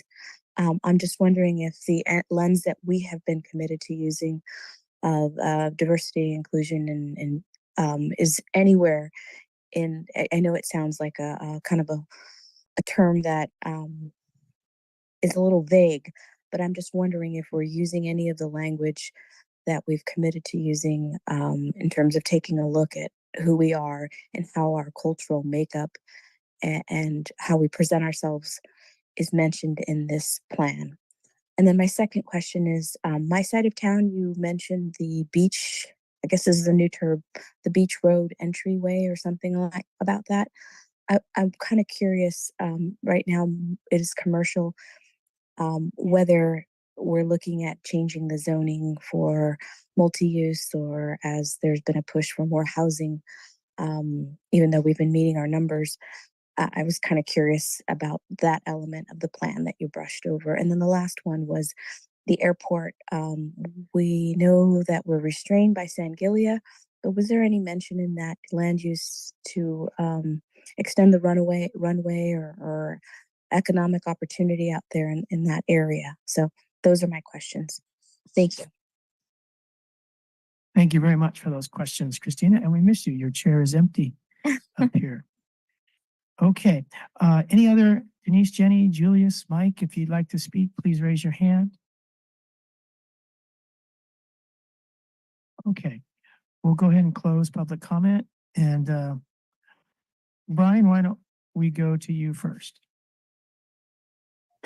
Sure. Thank you, Mr. Mayor. I don't really have a lot of comments at this time. I'd like to hear from everyone else. But one thing that stood out to me was the piece about annexation. And I have a couple of questions really for my colleagues on the council. I had kind of always been under the impression that the city was really going to heavily explore opportunities to annex some of these different pieces. I know from folks that live in East Garrison, from folks that live in campus housing, it's the question I hear all the time is, why can't we vote in Marina? We feel like we're part of Marina.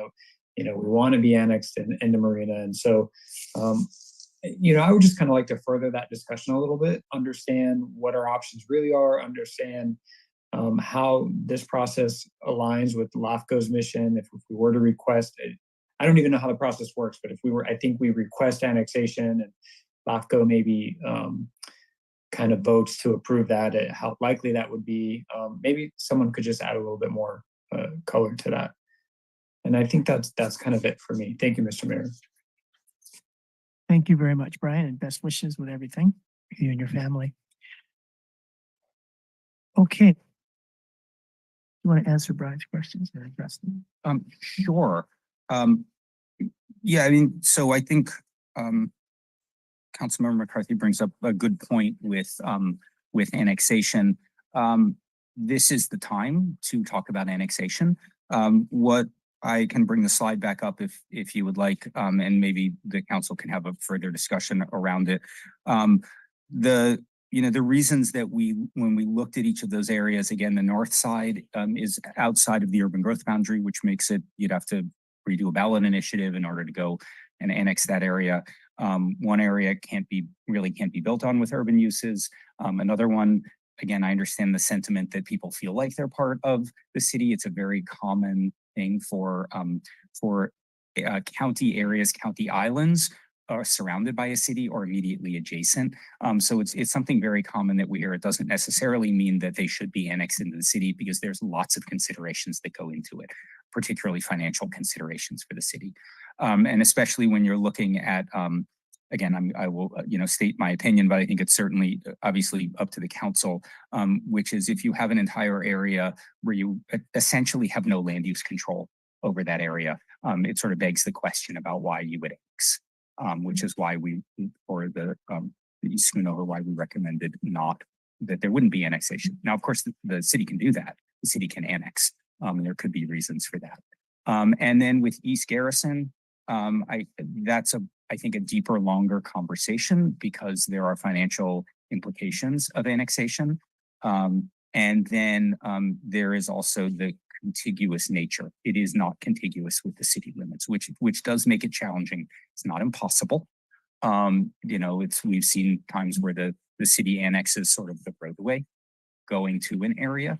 But you know, again, I think there is a sort of a longer conversation about whether it makes sense financially for the city to annex certain areas. And that's, again, a much deeper conversation, which is certainly something we can explore if directed by the council.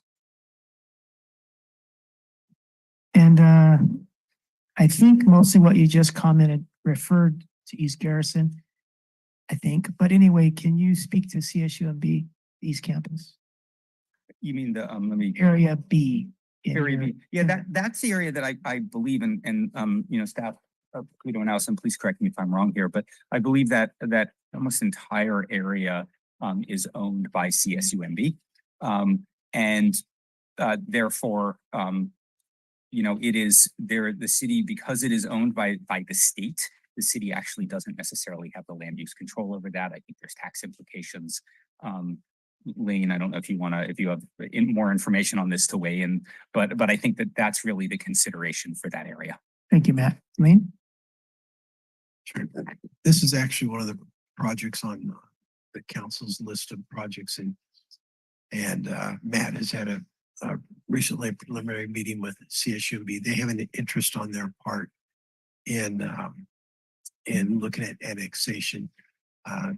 It's going to be an interesting annexation because some of those principles that you talked about, typically when LAFCO, the reason they'll allow property to be annexed in is there's a development that is spurring that, and there's no development. We had approached LAFCO earlier about the Shell gas station on the corner when we got that property, and LAFCO said we couldn't annex that in because there's no new development at that time, and they killed that that initial request.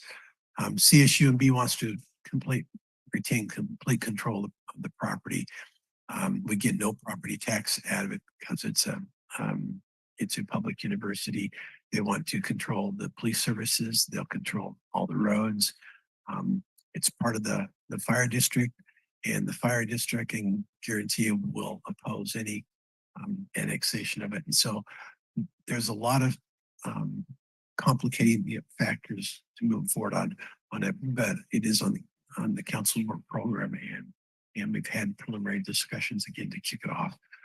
But there will be a lot of challenges with that.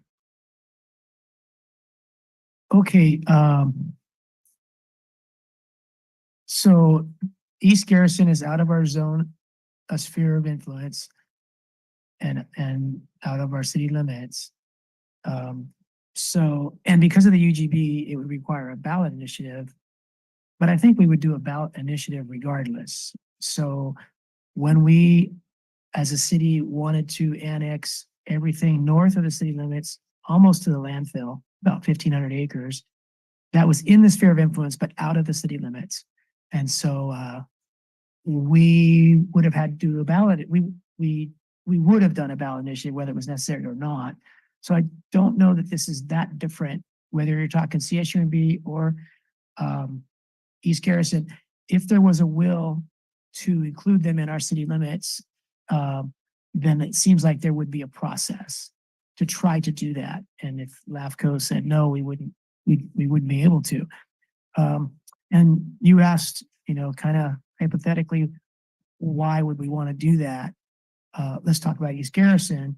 There could be dollar reasons. There could be fire, police, streets reasons. Probably those reasons would go against annexing East Garrison. But there might be some contractual relations with fire and police and streets whereby the county and us could negotiate such a merger or annexation. But more importantly, the answer to the why in both cases. the primary answer to the why would we do this would be community values and new partners. So part of our guiding principles that are suggested tonight talk about unification of our city and talk about university culture or something like that.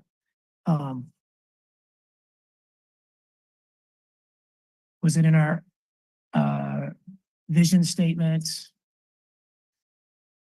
somewhere about a vibrant college district? That's, I guess, the closest we got. But anyway, the community values of the people that live in these areas and the people that live in our city, it's possible that we would want such a merger. It's possible we wouldn't. We haven't gone to either body of public to find that out. But that would think would be the main reason. It wouldn't be financial or administrative in the realm of police or streets, you know. That's on the CSUMB side of things. That's almost like a better reason to annex because we don't have to be responsible for the normal things, fire, police, streets, that kind of thing. So it makes it easier to have that be part of our city because it doesn't affect our budget as much. But the main reason to annex either would be if both populations wanted it. And then we'd have to figure out how to do it and whether LAFCO would let us do it. So on this issue of annexation, e.g. East Garrison and CSUMB, let's go to Kathy Biala. Councilman Biala. Yes, I'll just follow up. I have so many other comments and whatnot, but just focusing on annexation, and I'm happy that Councilmember McCarthy brought it because that was one of my concerns also. I think when you said that we should not be considering annexation because it's not owned by, it's owned by, you know, the state or it's owned by CSUMB. I don't know in particular fire and police, whether that's all provided on that Schoonover Park by the state. I mean, I know that East Garrison, it's the county that provides those services, but what is it? What happens with East Campus? So the university provides police services and they contract out there. It's part of the Fire it's part of the regional fire district, correct, chief? and water, is that MCWD. Okay, because I don't know, you know, our Lock Padden Park is not owned by us either. And so I don't know, you know, how that relationship between who owns it and the possibility or non-possibility of future annexation, because I would very much like to see East Campus annexed at some point. And so I hope we're not just going to sort of write that off with this general plan, because I think they are very consistent with our values and they're so close to us that I think they do use all of our services and see themselves as connected. So I would like us to not shut the door on that piece. I think it could be, I'm former landfill. I don't know who owns that right now. The landfill, who owns? That's Yes. us 100%. Okay. So yeah. Almost, the Army still owns actually the landfill part. Yeah, the active part, but all the border properties we own. Okay, so when we say we're going to annex, it's just for not anything to do with the federal land ownership. We'd want to, if we did annex it, we'd probably want to do everything. Okay, so there's another example of the city not owning the property that we might be thinking about annexing. So just please don't close the door on it, because I think we need to do a lot more work on it. If there's a will, there could be a way. And so I don't want to cement that in our general plan because of not having researched it thoroughly. So that's my only comment on this piece. I have lots of other ones, but you know, and my suggestion also is that we abide by our 5-minute round robin kind of thing, because this is such a broad topic. We're going to, you know, run into some problems. I have a lot to say about this, and I don't want to take all the time at one time. Thank you, Mr. Mayor. Thank you. Thanks for the reminder about the round robin aspect. Let's go to Councilmember Vischer. Thank you, Mr. Mayor. I am different. I have a different opinion for this. And yeah, it's hard because I see, unified Marina. And I'm more like, more business like, what's in it for Marina? Our city has so many projects, so much to do. And it's not about, what actually is, for me, it will be like closing the door for now, for the next decades. And I know the plan is for 2 decades. But I cannot see our city taking on any more responsibility if we cannot even maintain what we have at this moment. Plus the 3 major developments that we already are having. So for me, it would be, yes, definitely, I would see East Campus. I would think that's more logical than East Garrison, where we also have the financial complications with the mellow roofs, and I don't know how that works.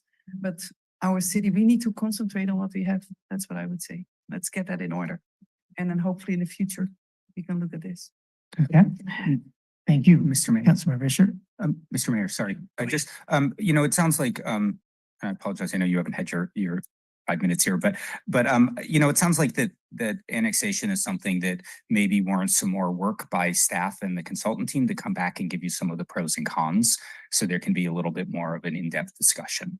And I think that's fine. That's some of the feedback that we wanted this evening. So not necessarily to say yes or no, but to tell us whether the bounds of what we're thinking about looking at are the right ones. And so what I'm hearing is that we might need to spend a little bit more time thinking about, again, the pros and cons, not that we're getting to a decision this evening, but if the direction is we should think about this a little bit more, then I think that we can do that. And so I would just sort of like to pose that as maybe a next step with this. Okay. In the round robin format, I just want to be sure to ask Councilmember McCarthy if he has any input at this point on this subject. Sure.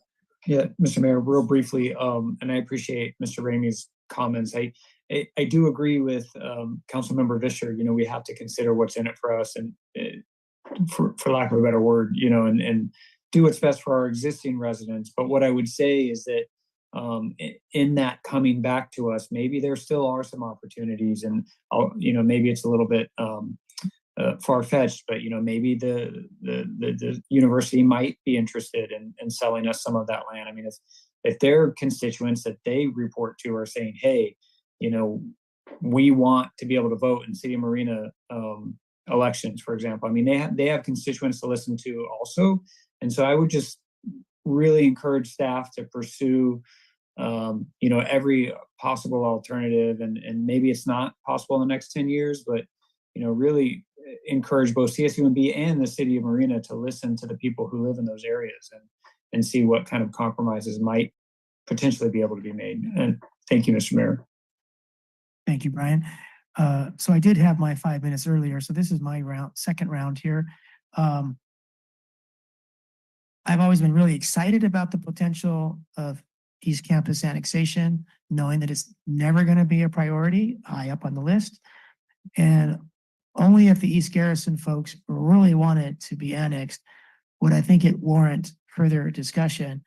But it's such a big topic that, we're only at, step A, and we got to go to Z with public meetings, et cetera, et cetera. So someone said it, and I agree with this point, that it wouldn't hurt to have staff continue to have these occasional conversations with the university administration, and then bring in the university public. But I would not be in favor of closing the door in this general plan. At the very least, I would probably wish to keep it the way it is so that we could act on it if we wanted to, rather than say in the new general plan that we're not going to do it. And I think the last thing I'll say is, someone mentioned it, where there's a will, there's a way. So I think our first goal would be, is the will there on both sides of East Garrison and the City of Marina for either B or C? And the landfill seems like a no-brainer that we would continue to do what we could to annex it until LAFCO closes the door on us. And at that point, we wouldn't. So that I'll pass it over to Councilmember Biala. Thank you. Just a quickie. I would not be in favor of considering East Garrison for the reasons that you said. I think it's just very far out there for us to deliver services there. So I understand the value of it, but I'm really only speaking about A and B. just to make that clear. Now, I don't know how to go about this. I have really spent a lot of concerted effort and time to look at the revised vision statement as well as the guiding principles. And I just finished, the final things, and Matt knows I was just, giving him the document like an hour before the council, finishing that up. But, he did distribute it to the council people. But how do we go about giving you this feedback? Because it's pretty extensive. I mean, I spent a lot of time really considering what was in the final draft. And then I would say that I have recommendations for half of the guiding principles that some are minor and some are more major. But I don't know if this, I don't think I can do it in 5 minutes when I'm talking about, several of these. So I'm not sure how we want to do this. Well, Kathy, let me jump in real quick. Let's take it, like an elephant, a bite at a time. So why don't we move next to the revised vision statement? Okay. And say all we want to say in a round robin format to get through this.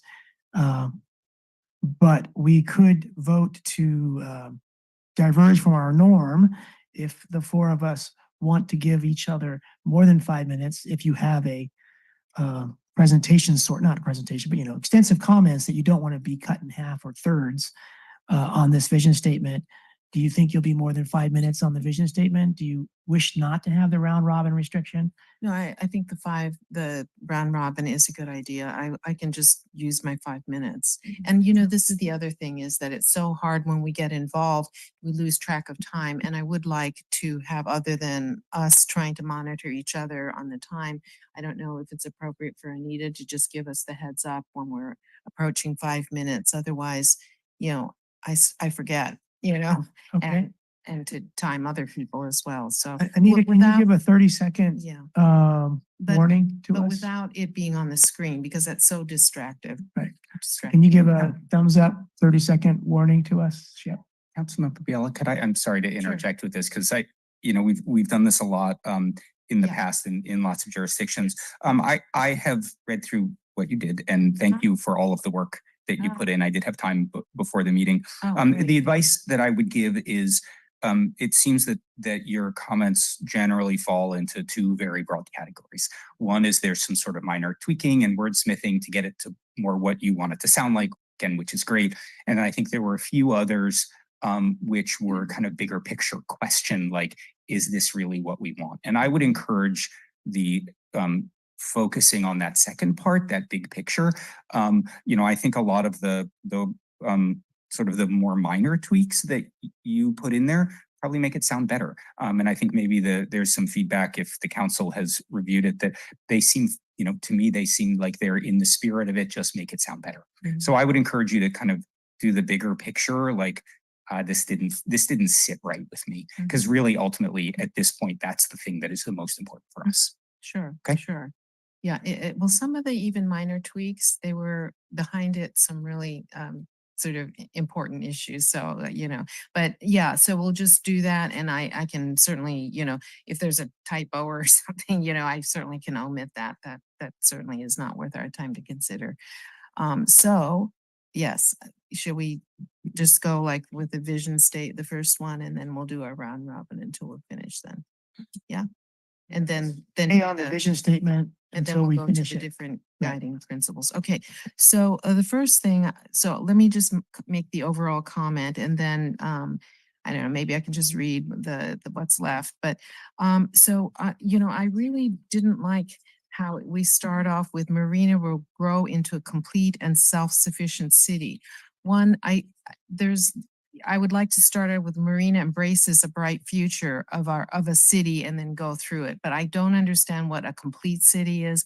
I don't understand what a self-sufficient city is and why that's important. So I would like to not have that kind of language in there. I would like to see we talked about a vibrant college district. Again, I wasn't sure that we've really talked about that, of making ourselves have a college district. So I changed that into supporting higher education and academic opportunities in Marina, unless there's something I missed that we want to carve out some kind of a district for higher education or whatever. I mean, that's, CSUMB is a given, so I'm not sure what we were going to say there. And also, we didn't really name the airport aviation site. And I feel like if we're going to be talking about education and academic opportunities, then we should say that, for example, commercial areas, including the Marina Airport. And I don't know if that's too specific, but that is a huge industrial engine, commercial engine for the region. And so I want to be able to see that. And when we talked about this growth will be carefully balanced with, we used the term protecting the city's rich military history as the last one, but I don't think we want to say protect history. We want to honor the history. But I do think protecting might be a good word when we're talking about ongoing commitment to supporting and protecting our diverse communities. Those are sort of important kinds of things. And B, ensuring a range of housing options of all income levels, especially I added this, the adequacy of housing for lower income residents. Developing and maintaining a high quality of life with public services, parks and recreational facilities. I know I added something there, but anyway, preserving open space and habitat and natural habitat and protecting rare and endangered plant and animal species. I think we, in the original one, is just saying about natural habitat. And I think we need to embellish that because it's important and we should be talking about more of the details for that. I would like to, some of the sentences just don't seem to kind of flow. We started as a regional leader. So looking at those, I sort of tease them out. So we want to shape the Monterey Peninsula sustainability efforts for green technology. We want to contribute to regional economic vitality through continued growth of state-of-the-art aviation industry, mentioning that specifically, because that's a regional issue. Foster regional tourism with unique marine attractions, events, coastal recreation. And again, Marina can contribute. It's not the peninsula tourism. Marina is going to be its own tourist attraction, its own right. Support of innovative transportation solutions for moving people within and through Marina to establish interconnectedness throughout the region. And then last is be a regional leader in the advancement of diversity, equity, and inclusion, because I think we're already well on our way to that. And I would like to see that be part of our statement. And then on the statement, it starts off with a great thing of saying the city will continue to prioritize the well-being of its residents through transparent decision-making. I thought that was great. You know, we're looking at sort of principles, but then it goes into public services and parks and sort of redundant. So what I would like to see is that we'll continue the well-being through transparent decision-making, promotion of active public participation in local government, and foster effective inclusion of marginalized communities. Sort of staying with sort of the broader principles that the sentence started off great, and then we sort of got into specifics and repeating ourselves. So those are my comments. Thank you. Thank you, Kathy, for all the time you put into this. Let's go to Councilmember McCarthy, if you have any input on the revised vision statement. I think I'm good for now. Thank you, Mr. Mayor. All right, thank you, Brian. Councilmember Fisher? I only had, thank you, Councilmember Biana, because you obviously paid a lot of attention, more than I did. I liked what I read. I thought, this is what I agree with. And the only thing that I also had underlined was the protection of the the city's rich military history. That didn't sound right to me, but I didn't know how to change that. But so you already worded that. So this is it for me, Mr. Mayor. I'm don't have any more input for this. Thank you. Okay, thank you. I think where this might end up tonight is recommending a two-person committee like Kathy and I, but we'll see where that goes. My principles in suggesting changes to the revised statement revolve around a few topics. Sustainability is a much used word, and I think that our use of it here should be, and with all the things I'm going to say, should be implementation oriented. So we should be saying things in our vision statement that we think we could do something about in the next 20 years. And that would make the whole general plan flow from mission, vision statement throughout, that the implementation and the changes that we're making in land use would connect back in tangible, crosswalkable ways to our vision statement. So I think that we talked a lot about the word sustainability. It comes up a lot, but this is our chance every 20 years to expand on what we mean by that. And to me, sustainability means implementation of more bike lanes, a better complete sidewalk network, better walkability, and better attention to not only the native endangered plants and animals, but those that are locally native to Marina, unique to Marina, our unique landscapes, protecting those. So to me, that's sustainability. And then where we get into economic sustainability or other kinds of sustainability, that's good. That's good too. We should know what that means, sustainability. And briefly, give a hint of what it means in our vision statement, because I think that sustainability should be with climate change and all the kinds of things that our challenges our world is facing.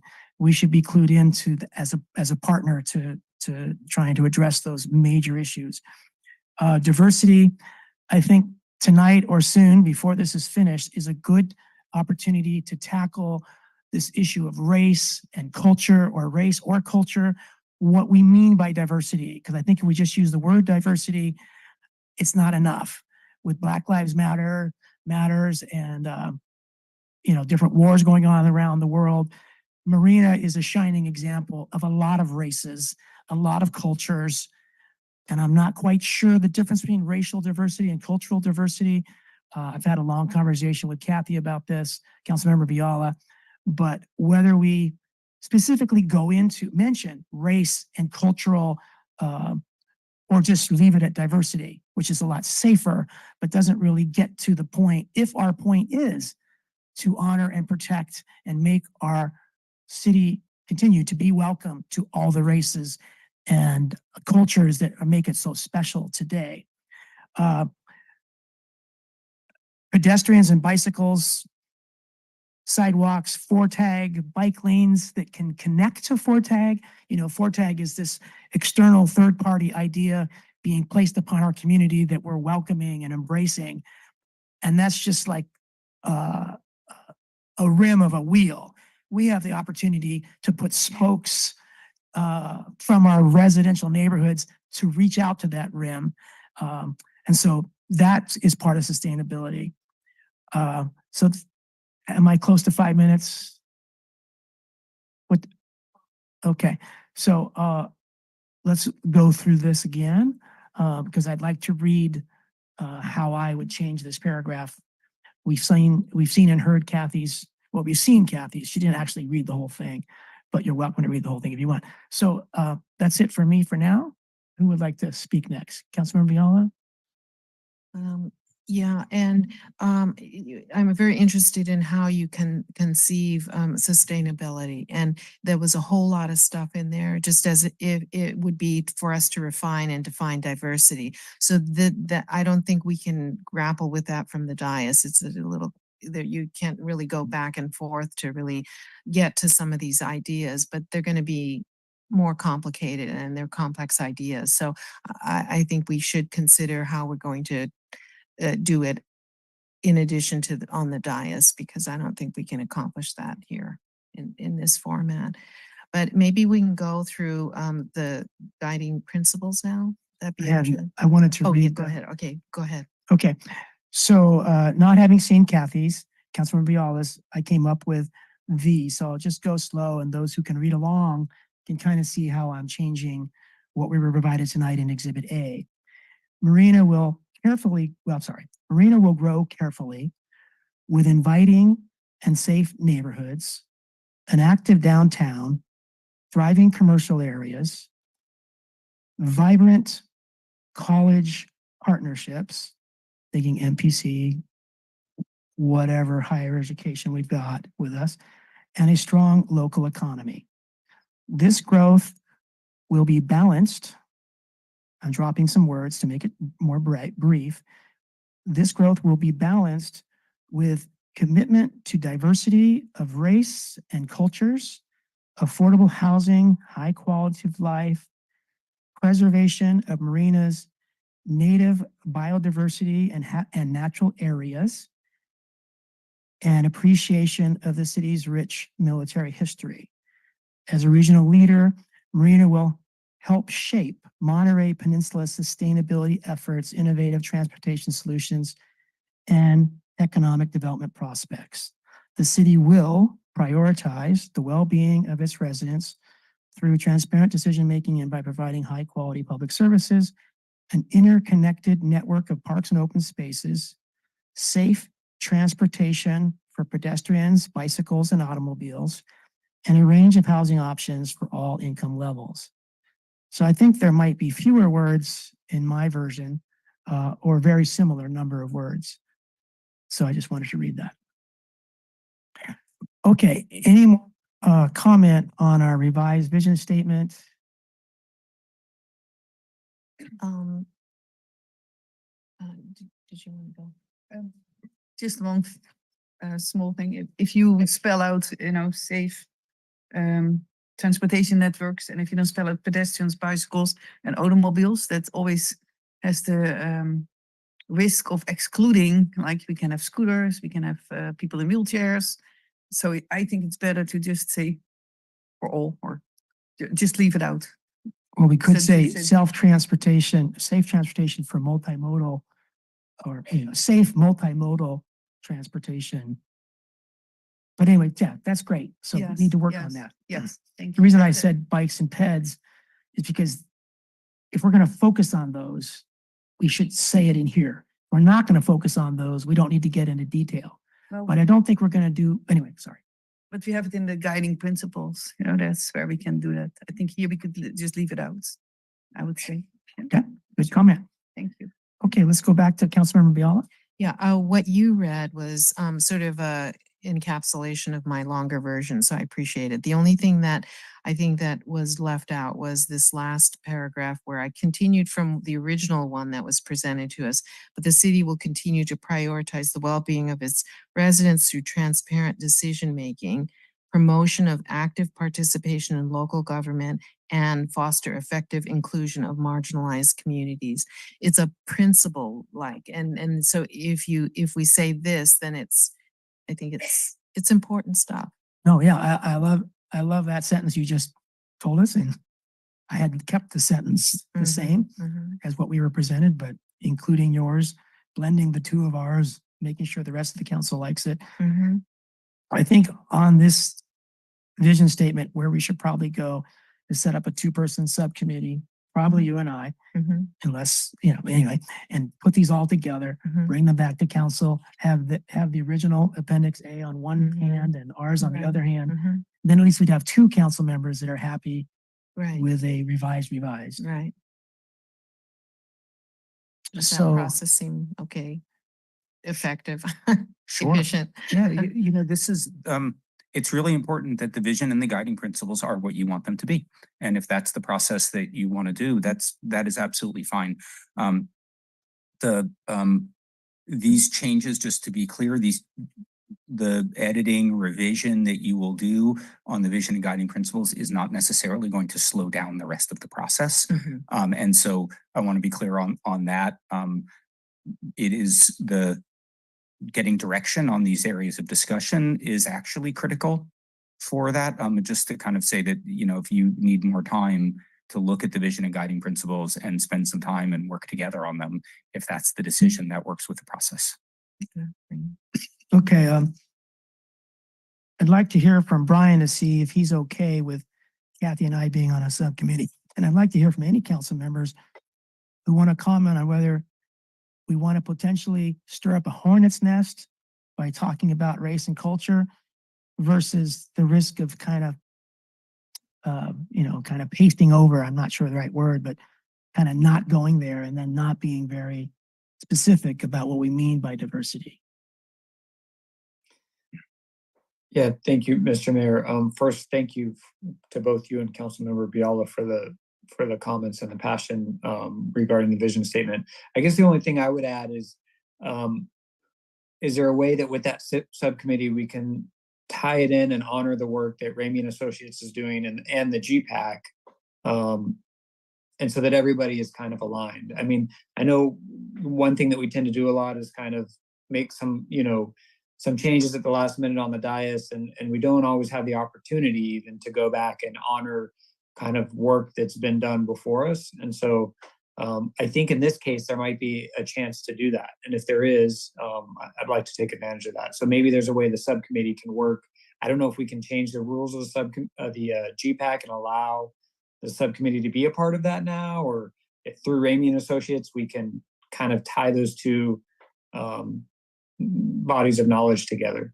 Thank you. And I think that the subcommittee could either get something the rest of the council likes to after the full council has input, and then whatever we come up with as a group or as a committee, I'm not sure which sequence is, we could make a presentation to the GPAC committee and then they could give us feedback so they don't feel strong-armed or discarded to the side.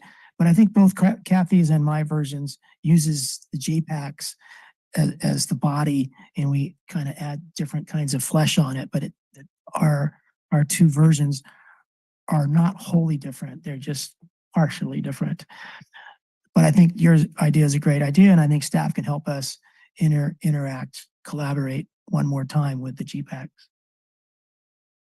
Yeah, I appreciate what he talked about. We really want to keep the process going, but I think your idea of you and Kathy meeting and coming up with your version, and I don't even think you necessarily need to make or present to the GPAC. Just get it to the GPAC, then let them, because they'll not. That's it, and then that will empower them to take what your feedback is, and then let them work on it, and then it can come back again. Matt and Guido and Allison, how much time did the General Plan Advisory Committee GPAC spend on the vision statement? Was it mostly staff or was it mostly the GPAC? Mostly the GPAC. Yeah, I mean, it was a process over multiple meetings. We presented some options. They gave some suggestions. We made some edits, presented it back. They gave some more suggestions. It was iterative. I mean, they didn't sit and write it together. To be clear, we wrote it and they commented on it. Two things. One is that I think it is a natural part of the process of GPAC advises, Planning Commission recommends, and council takes that and does what the council does. And that's what we're doing tonight. And that's the PC. Absolutely, that's what you're doing tonight. So this is just part of the process. I think it is a great idea if you're going to do a subcommittee to take it back and just make sure there's no heartache about anything that's in there. And that's what I would say. It's sort of fatal flaw analysis for the GPAC. All right. Would you and Guido and Allison and Lane think it also appropriate to go back to the Planning Commission or just the GPAC? Prefer just the GPAC. Okay.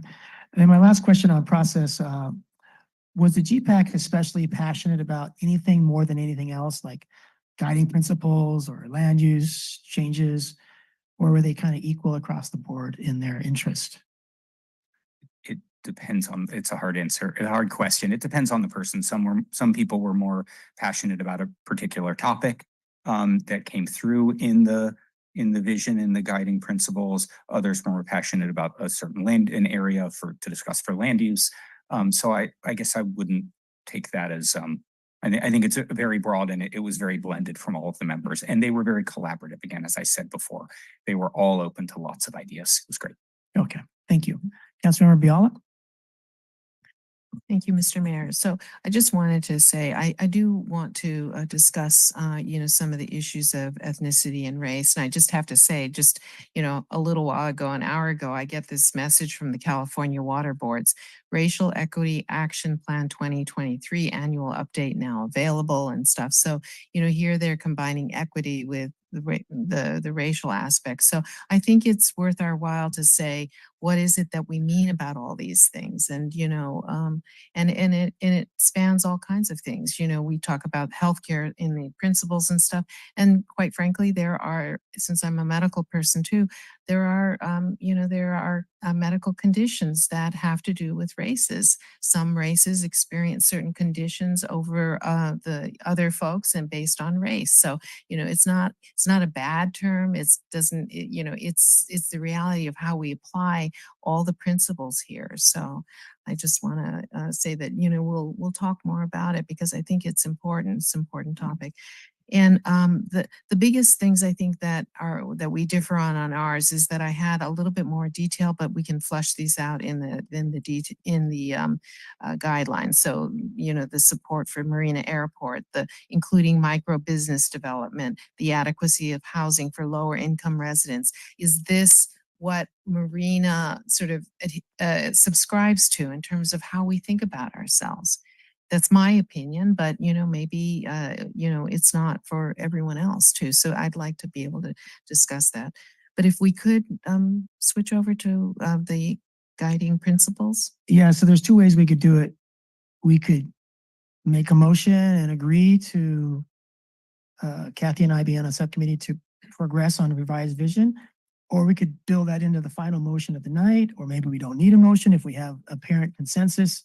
Let me ask our city attorney whether you think establishing a subcommittee for this vision statement requires a vote or not. I think you can proceed with at the end of the day, yes, to form the subcommittee, yes, you'll need a vote. But what it will include, whether it will include just the vision statement or whether you want to discuss also the revised guiding principles and include that as part of the subject matter of the subcommittee, then you can do that as well. Okay, let's wait then and move on to where you were going, Kathy, to the guiding principles. Okay. And what we could do, knowing that we'll have some process that can get into more details, I just want to talk about the general ones first, is that I would omit the unified marina. There's something about I'm not sure what the intent of that. When I see unified marina, I want to say we're all of us have to think alike, and that is not probably the intention, but that's kind of where it sits with me. I'd rather say that we're trying to create win-win scenarios to accommodate diverse needs and positions. I would totally take out that first one. And then I would say that there's a long list of all kinds of guidelines, but I would like to see the first more general ones considered first. So I think diverse city, community identity, regional leader, responsible government, protection of natural resources, and a sense of history. Those 6 seem to be the more larger, more generalized values that we want to first communicate. And then, of course, then there's lots of, different ones coming up and stuff. And so I'm fine with, considering this, in a subcommittee, all of the other ones. I probably only had with the omission of the first one, Unified Marina, I had sort of edits with 6 of them, and 6 were fine that, that I didn't have any edits for those. So that would probably be going, soon, quicker. But we can handle those, in a subcommittee. Okay, Councilmember McCarthy, any input at this time? Nothing for me. Thank you. Okay, Councilmember Fisher? Okay. I think if there's not a problem, then we don't need to try to fix it with guiding principles, and kind of like our vision statement. If we're going to do something about it, let's put it in the statement. If we don't have any way or plans to do anything about it, then it's kind of like fluff. And guiding principles, same thing. I hope that they're oriented to, what we're going to do the next 20 years, not just what we think is good or bad. So on Unified Marina, I like it because we have this, apparent division, Classic Marina, Fort Ord Marina. And I hear more that the people in Fort Ord feel like they're not thought of, they're not acknowledged much. I would like to see them more in our downtown than they are. To do that, we probably would need to reach out and let them know what we have to offer downtown, because it's mentally easier, or it's just easy to go to Monterey than to eat here or shop here. And so they never get to learn what the street names are, where the stores are, where those really cool little nooks and crannies are, as moms and pops. So to be unified, we're going to have to do something about it. And I don't know exactly what we can do about it, but I think if we leave it in, we should make it a point to try to do something about it. If we're not going to do something about it, then we should take it out. It reads now, shared resources, appreciation for all residents, regardless of where they live, how long they lived in the city, or their cultural background. And I think I don't think that how long they lived in a city has been an issue. But if I'm wrong, we should leave it in. But if it's not a problem where people feel discriminated against because they're new or they've been here a long time, then there's no problem to fix. But where they live, Fort Ord or Marina, maybe in our lower income areas, they might, we might need to give them a shout out that they're as important as anyone else. So maybe where they live might matter. Then when you get to cultural background, I want to say cultural and racial background, so that we take on that hornet's nest, or that issue, that we really mean it with these, 52 languages, or however many, dialects and languages we have in Marina. And that's cultural, but, racial quickly follows that. So I have some other comments on some of these others, but I think I should pass it on at this time to someone else. And seeing Kathy Viola, Councilmember Viola. Yeah, and there was, I don't, when you were just talking about, what were you referring to? Which were the guidelines? Everything I just said was Unified Marina, the first guiding principle A. Okay, because I think, because of my objections to the unified, but I hadn't thought about the fact that Fort Ord folks might feel separate from the other areas. But I think we can include things of that nature in community identity or diverse city, that we can fold that in, because I don't want to kind of imply as the first thing out, we're saying we have to be unified. That just doesn't sit right with me. But to address your issues, then we fold it into some of the other ones. And I think that, we rattle off things about non-discrimination clauses because federally we have to, and also supported by state law. But we should, for example, in the community identity, they start by saying fostering a sense of place and character within its beautiful coastal coastal setting.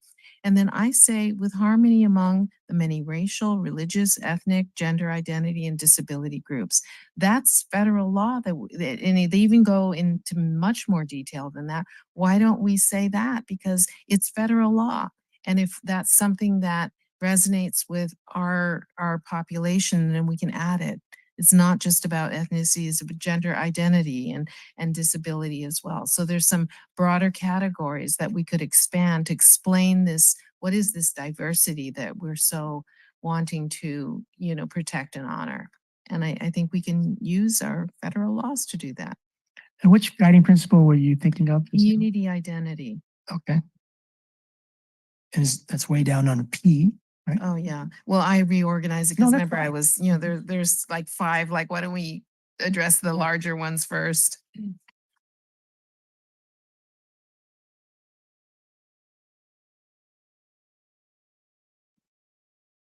Thank you. Okay, thank you. Councilmember Fisher. Thank you, Mr. Mayor. Just a remark about that A Unified Marina, how long they've lived in the city. That must have come from somebody, probably from the GPAC, I assume. And I personally don't have issues with this. I'm still a newbie, I think. I'm just calling myself. How long you lived Christine. here? No, I want to say almost 7 years, probably, anyway, I'm getting up there. But it must have gone because if you read social media, Facebook or next door, people do mention it now and then. I've lived here since, whenever. I've lived here my whole life. And so people can read that as, oh, they don't appreciate as much what I bring in, the new people. So that's what I think why it came in here. I don't know if that happened that way or. And Allison might Allison have some might input think- as well. So thank Yeah, you. thanks. Through the mayor. Since you've been having this discussion specifically about Unified Marina, I do recall that was actually a priority of the GPAC in their discussion because they did identify that there is a separation. There's old Marina, new Marina, north, south. There is a disconnect. And I just in kind of remembering back to the GPAC conversations, I think that really was an important item that they felt very strongly about. So I don't know if that's why it's the first one, but I do recall a conversation about that. That is correct. It actually was recommended. I believe it was recommended to be the first one. Yeah. And I think the GPAC had more conversation about about the unified marina. We actually called it one marina at first. We had more conversation about that. And I think it's for all of the reasons that have been mentioned, which is there is this, there was a feeling from the GPAC that there is a sense that there are sort of two marinas, the old and the new, and the people who have been here a long time and the people who haven't, and that the city should be unified physically as well as psychologically through events. And so that's where this came from. Now, it can certainly, the concepts can potentially be moved around as is recommended so that the ideas come through without it being a separate guiding principle. So Explain that last statement. well, I think that was the recommendation that Councilmember Viola had of taking the concepts of inclusivity and recognition of differences and celebrating differences rather than being differences, and putting them in other guiding principles, particularly community identity. Again, we'd have to leave it up to the council. We can, I would agree. I do agree with Allison that there was a lot of conversation around this with the General Plan Advisory Committee. Yeah. Visha, are you done? Yeah, just- I want to follow up on this discussion. So as the mayor has said, what they're actionable. So what do we do about someone who has lived here longer than other people? Or what do we do about the old and new marina? I mean, is it just a statement of how people perceive, or is there something actionable? Now, if it's old and new marina, then I would say it falls in the transportation guidelines. We have to find connections. If it's old and new, I'm not sure what to do about that. I mean, there are people who have lived here longer. So, I think that when you actually say, what are the divisions that people experience? Is it something that we can do something about?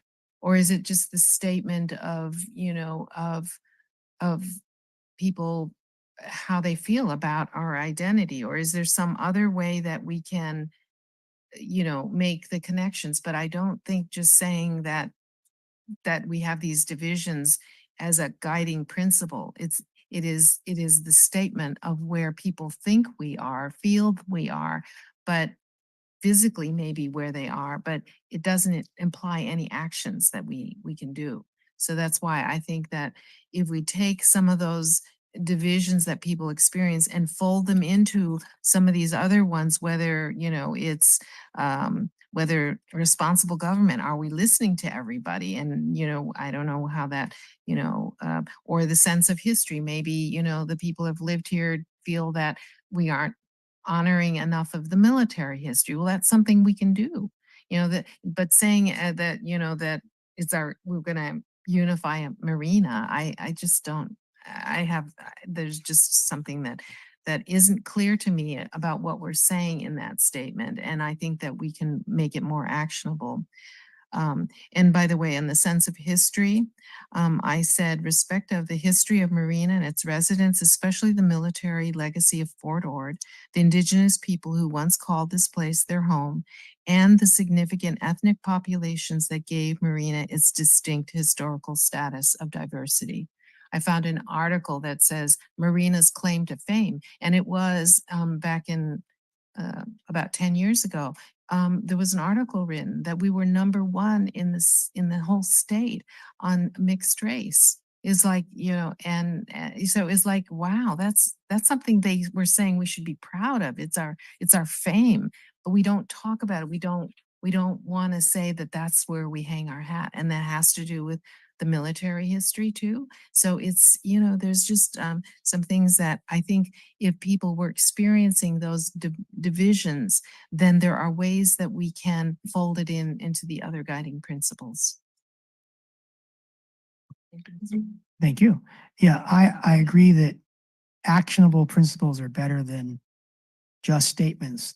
To the extent that we should have an appendix, or after each A, B through R here, however many we end up with, we should have in parentheses, you know, please see page 323, 422, because there actually is a crosswalk from this principle list into other parts of the document where in the next 20 years, it's more than a statement.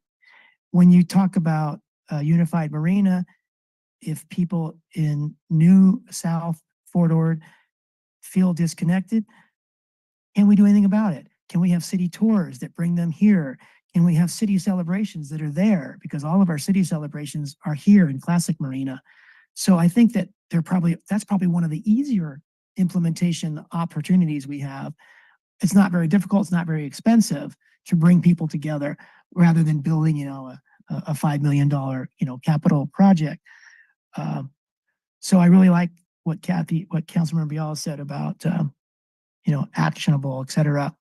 And I like that Kathy has brought up gender identification, because we're going to talk about races and culture and native flora and fauna. You know, another big theme in our country that's tearing us apart in some ways is gender identification issues. And how do we stand? And is there anything actionable that we can do? You know, the Pride one day, you know, sort of get-togethers and the flag gets raised. You know, that's something. But can we do more? And if we can't do more, then, you know, I don't know. But gender ID, I think, has a place somewhere on this page, because we talk about 30 topics and we don't mention gender identification. It's like everybody but the LGBTQ is protected in words here. So I think that's a whole gap. We struggle to do surveys, and Allison and Guido have done probably the best ever at reaching out to our diverse cultures, races, et cetera. And so when we talk about the different guiding principles, one way to implement that include diversity of races and cultures, one way to implement that is to continue the work that primarily the Community Development Department, but also I think the Recreation and Cultural Services have started doing this too, trying to figure out ways to reach out to Koreans, Vietnamese, Filipinos, African Americans, those groups that are traditionally not on leadership panels. They don't comment, you know, at our meetings. They're kind of quiet in the background. And so when we do surveys, those few that respond, people of color, they prioritize things very differently than Caucasians in our city. And we get a preponderance of Caucasians, but is that a way to represent everybody? So to me, those are the implementable kinds of things that we could do with these guiding principles that regard, you know, diversity of people. Diverse city is the number B, community full of unique perspectives, backgrounds, cultures. I would add races and stages of life.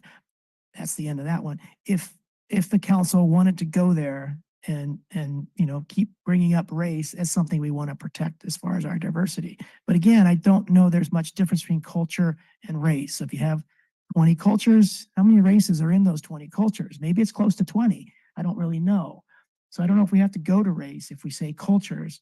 Or ethnicities. Or ethnicity. You know, I don't know exactly, you know, all the distinctions between Yeah. all of So these there things. needs to be But more discussion yeah. about, so we're all clear, what's ethnicity, race, culture, how do they differ? How are they the same before we think about the final version of this? Because we want to hit it well, but we don't want it redundancy necessarily, and we don't want to be unclear. Okay. Councilmember Vischer? Thank you, Mr. Mayor. I think that one race can have multiple, what do you call it? Ethnicities. Cultures. Mhm. So I think that's, How about ethnicities? Can one race have multiple ethnicities? that I don't know. That's, So I think we need more talk about that. so, Before we throw the words here, Yes. we need to understand what we're saying. but I just had one remark when you mentioned gender ID. I don't know who I spoke with the other day, but I said, can we already for the city require that city buildings have gender neutral bathrooms? All our new buildings and even existing buildings, we can look at what we can change. And that might be a hornet's nest too. That might be, Yeah. but that's what. This is they're what a here for. public planning process is all about. Allison? Thank you through the chair. Just a note, we do have gender fluid bathrooms down in the annex if anyone needs to visit already. But pointing out just on the discussion of actionable, and that's really a good topic for this right now, but we do want to just remind the council and maybe just clarify that the actionable bits of all of this will come as we start working on policies and goals. So as your guiding principles, you know, these are meant to be very high level, broad. We are going to get down into the nitty gritty, developing goals and policies that then become the actions for all of these things. So just to kind of bring it back full circle, hopefully that'll be helpful. But your thinking is correct, which is that we need to set the stage, and that's exactly what we're trying to do, which is to set the stage with the guiding principles so that we can then create those goals and policies and actions that go in the general plan. And then, of course, I think there's a process where if we want to revisit the guiding principles once we've gotten them through draft form, after the goals, policies, and actions are written, say, all right, did we achieve this or do we need to change them? And that's all part of the process as well. I think if we have a subcommittee look at this, one thing that subcommittee should do is not add redundancy. But if in some places we have some components repeated, maybe there's already redundancy here, and maybe what I want to do adds redundancy. So I think that the subcommittee should look for redundancies, like H talks about walkable and bikeable place, and it focuses on walk and bikes, you know, walking and bicycling. So if that covers it, then maybe we don't need to insert peds and bicycles and other guiding principles. But the same approach should be true for other things like diversity of people or economy or anything else. If there's a guiding principle that covers economy, then I don't know that we need to have economy in multiple principles. Anyway, it's just something to think about. Yeah. Councilmember Biala? Yeah, and you know, when you look about effective transportation and then a walkable, bikeable place, and there's some other things are connected other ones, so I think we have to look at it and see if we can collapse some of these. And some of them too, we really have to think about what is it we're saying in terms of like housing opportunities for all. We say so that anyone can live in Marina regardless of income, age, or physical disability. My gosh, housing, we have redlining history throughout our country. We don't talk about race, religion, gender, or, as well as those three. I think we have to look at, expanding some of these that we know they're issues in our country. And so I want us to have that included in ours. So just things like that. And then again, here's the listing of strong and diversified economy, living wage jobs and I put in all people and they say in all walks, in all life stages, including students, young adults, families. And then they have mid-career professionals. So it's like, okay, like how did we get there? And we should maybe say minorities and young professionals. I don't know why we're choosing certain groups. I think we just need to think clearly about what is it we're trying to say in some of these groupings, you know?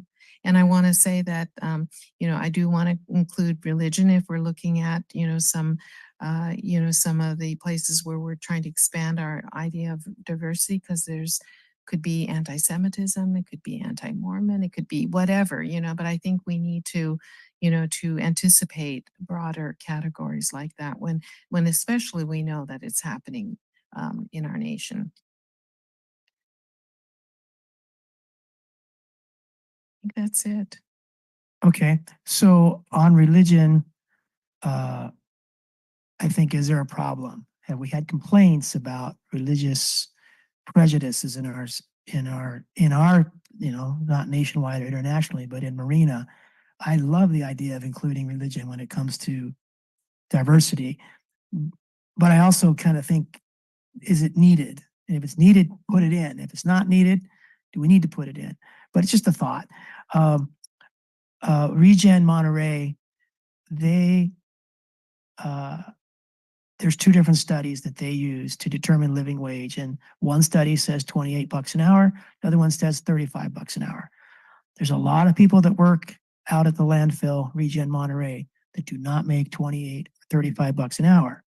So if we're talking about students making living wage, and that's going to be something, our guiding principle, and then we're going to have actionable steps to get students in our restaurants, et cetera, to get living wage, it might be outside of our possibility.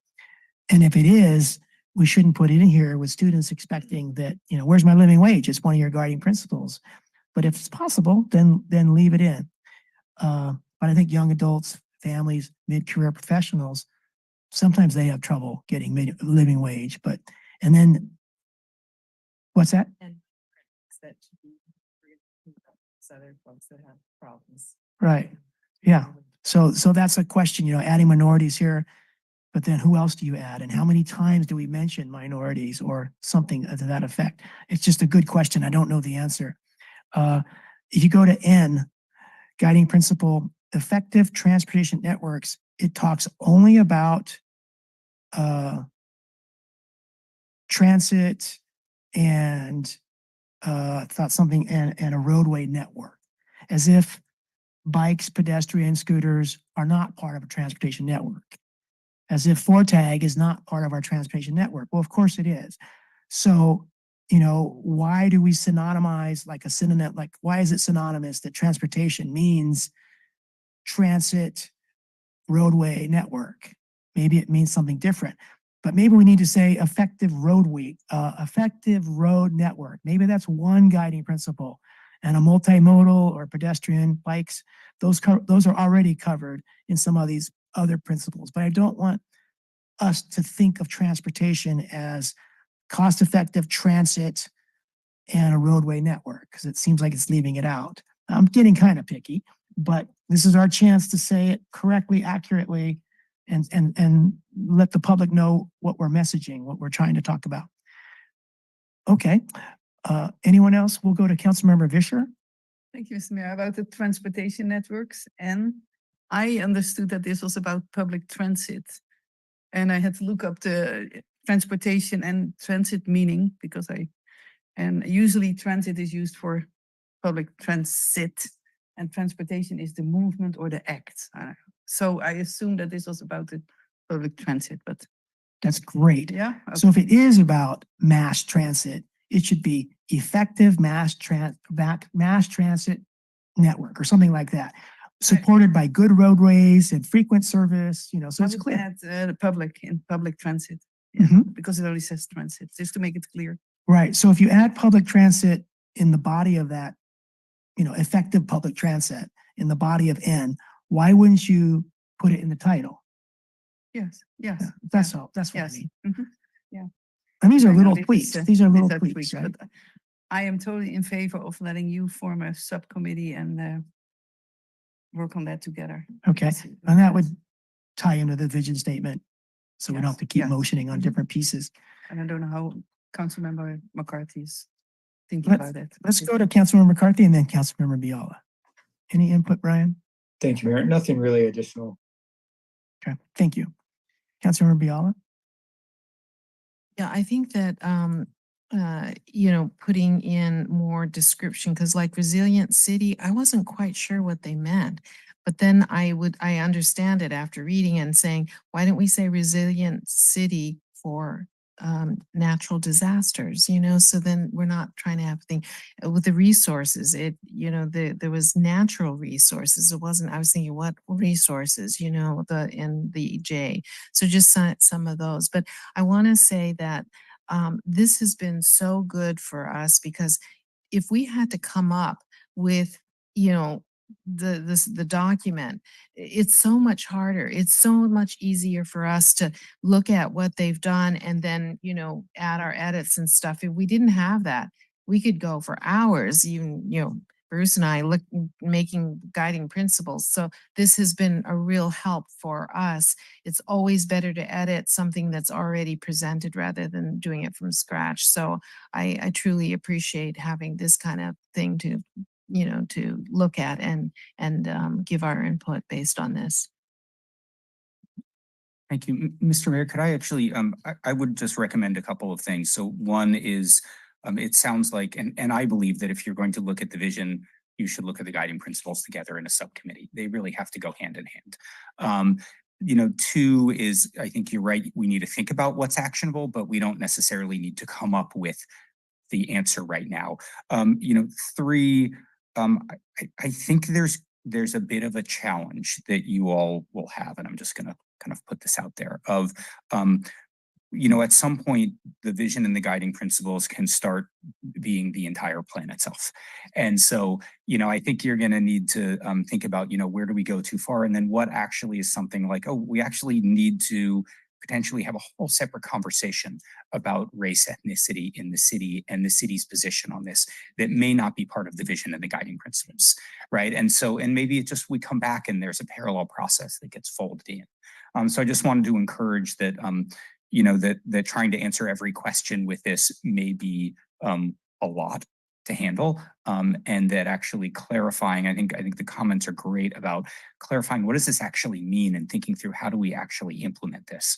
And I would say that that's the place to start with that and look at the vision and the guiding principles together and using this as the starting point and then make it your own. I very strongly encourage that, that you all make it what you want it to be. And I hope making it our own isn't making it so different you don't recognize it. I think we're talking about tweaking and not replacing. And even if you did make it completely different, you know, we wouldn't be insulted. This is your plan and it needs to be the plan that the council wants. Again, it did come through a process of the GPAC, so we need to remember that. And the community weighed in on these ideas as well. But I think what we're talking about is not scrapping everything and rewriting it. It's changing the language to make it kind of sound like what you want it to be and say the meaning of what you want it to say. And I think that's very within the bounds of the process. Councilmember Riala, thank you, ma'am. Yeah, I do am concerned when you say, you know, that we'll take out any references to race or ethnicity and that kind of stuff. I'd rather stay with best practices of diversity, equity, inclusion, and then not say race, but I want something that, you know, that sort of speaks to our 2/3 people of color in Marina, you know, and so we have to consider these things, whether we understand, you know, the definitions for ourselves, you know, that could take a long time, but at least that principle or that recognition that we are a community like we are and that it's important in our guiding principles.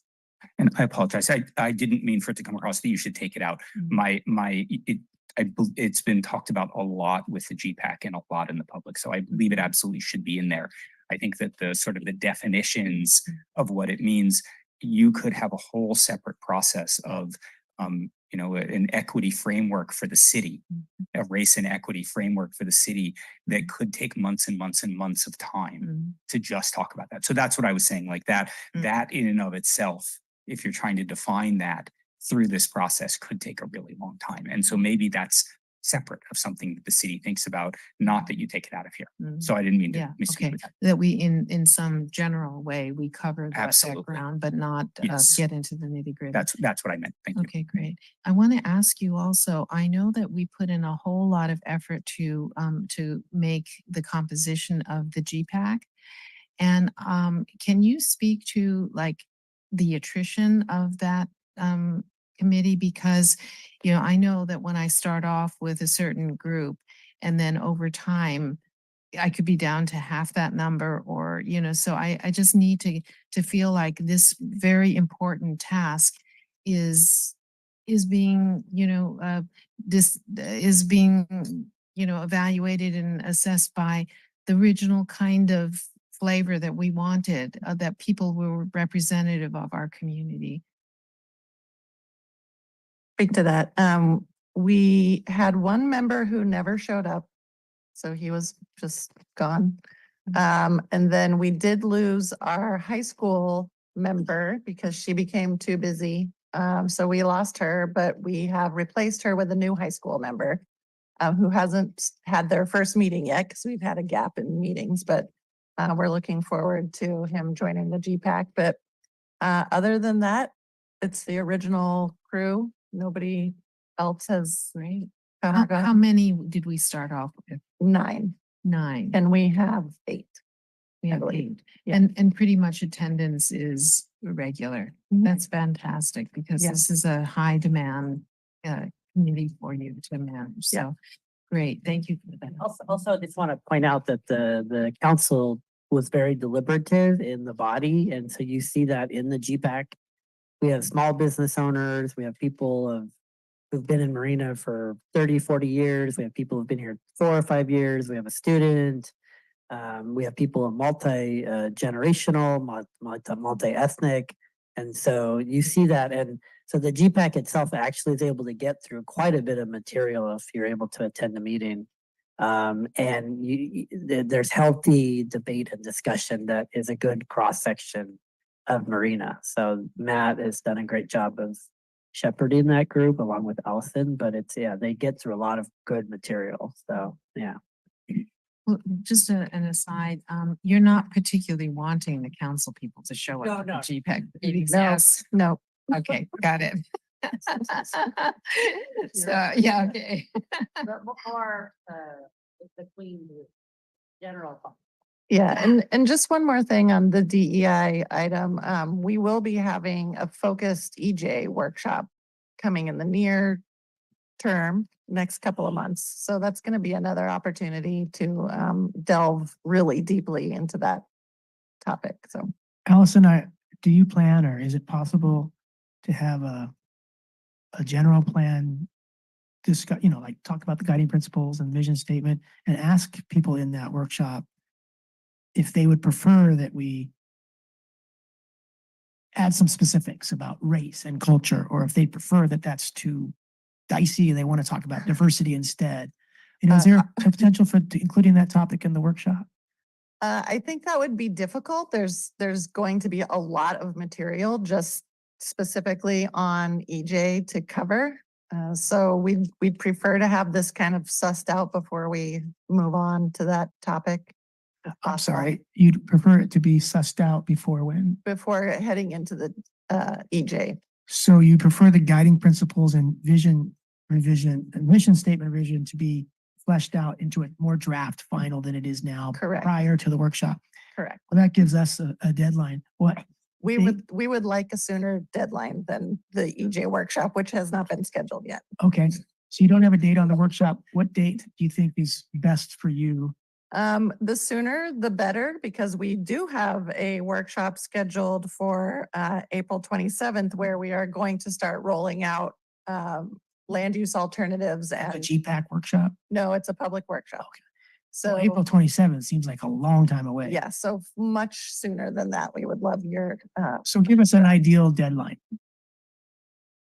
3 weeks or a month. Okay, we'll meet that. So 3 weeks is. 3 weeks would be fantastic. Okay. So Kathy, tell me what that day is sometime to meet it. Go ahead, Matt. I think 3 weeks to a month would be great. The other thing I'd like to offer is if you want to hear sort of in your conversation about how we came up with some of these and what the thinking was behind it, I'd be happy to meet with you. I don't want to interject and I want you to do your work, but I'm happy to give context. So if you'd Yeah. like me to do that, let me know. I think that'd be a good first meeting on Zoom or if you're not in person, you know. I wanted to compliment staff, Matt, everybody involved in the GPAC because tonight we appointed a planning commissioner, Galia Barron. She was on fire in the interview because of GPAC. She said, I didn't like any of this stuff. I didn't think about any of this stuff, but I went to GPAC and now I think about it a lot. I love public planning and I can't wait to be on the planning commission if you pick me. So that was really great. to She see has that. been very active on the GPAC. She actually was one of the ones who got into the wordsmithing and line editing and changing. So it was great. And one of the things we try and do, we said this at the very beginning of the process, is that the general plan and the engagement process helps create a new generation of leaders in the city. And so the fact that that's already happening, I think is wonderful. That's great. Well, I have a lot more edits, but they're similar to what I've been talking about. We don't need to take the time on all of those. Okay. So I want to make sure we're hitting those 3 items. I'll motion that we go tonight to the completion of this item, and which means we're not going to get to the consolidated project list. And that'll be fine. We'll have it for the next meeting. Okay. Is there a second for that motion? I will second, Mr. Mayor, but can I ask, can we do include item 14? I had something I would like to discuss at the reports. Sure. Yes, I'll okay. modify my motion that we finish this item and item 14 before adjourning. I'll second that. Okay. Let's get a roll call vote, Oh, please. a discussion, please. I'm sorry, Councilmember Biala. Now it just left me. Oh, I know. You said there were 15 slides, Matt, and we only have 4. And some of the stuff I really, any presentations in council, I always want to have. It's in the folder. Oh, okay, thank you.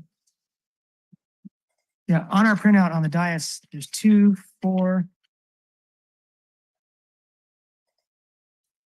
To More clarify, the map of how we got to kind of this whole process of the development constraints, we just did a separate map for each one of these topics.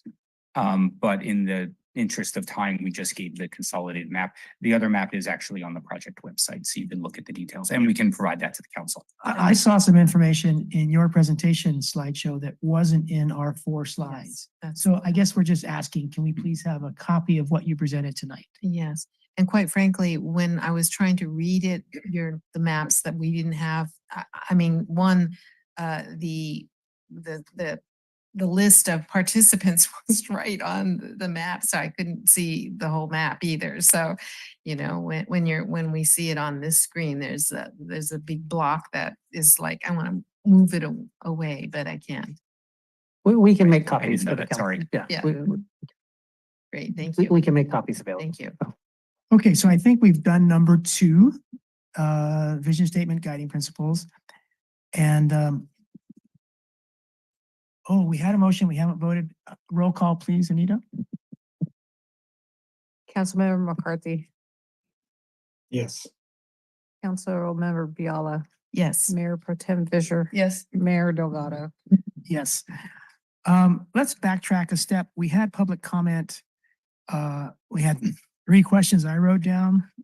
And the first was diversity, equity, and inclusion, and whether it's included or, sufficiently addressed. I think it is, and I think we're gonna make some more headway there. Her second question was Beach Road Gateway.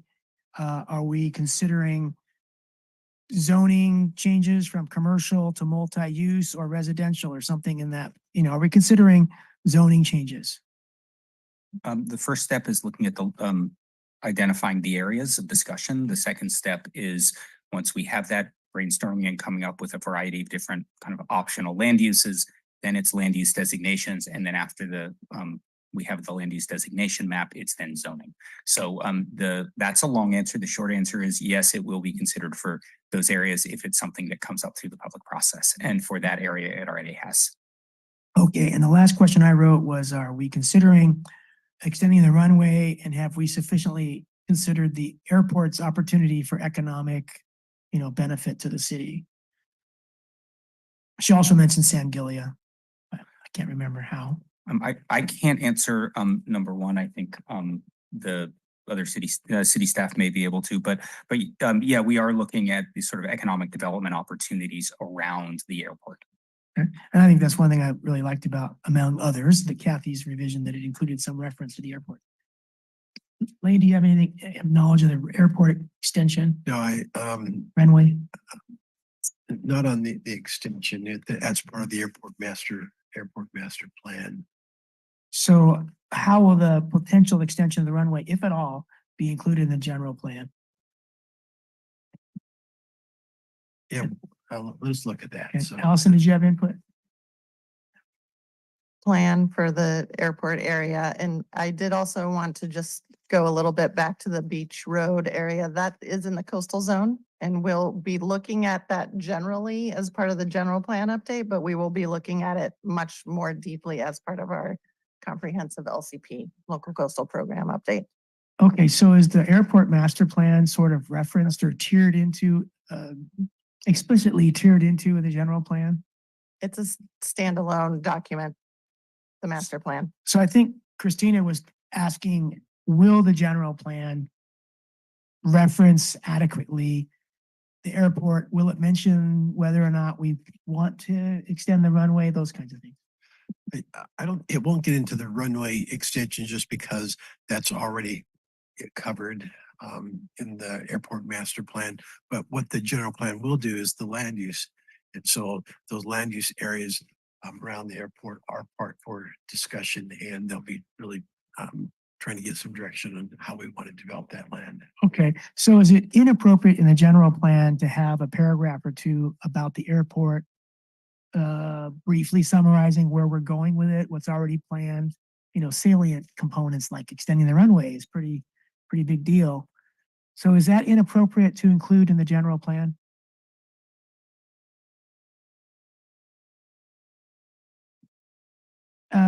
I'm talking sort of like a summary of the airport and what we plan on doing it. Is that appropriate or not for the general plan? Yeah, I mean, the general plan policies are can be very aspirational and also very concrete. It depends on the direction of the city.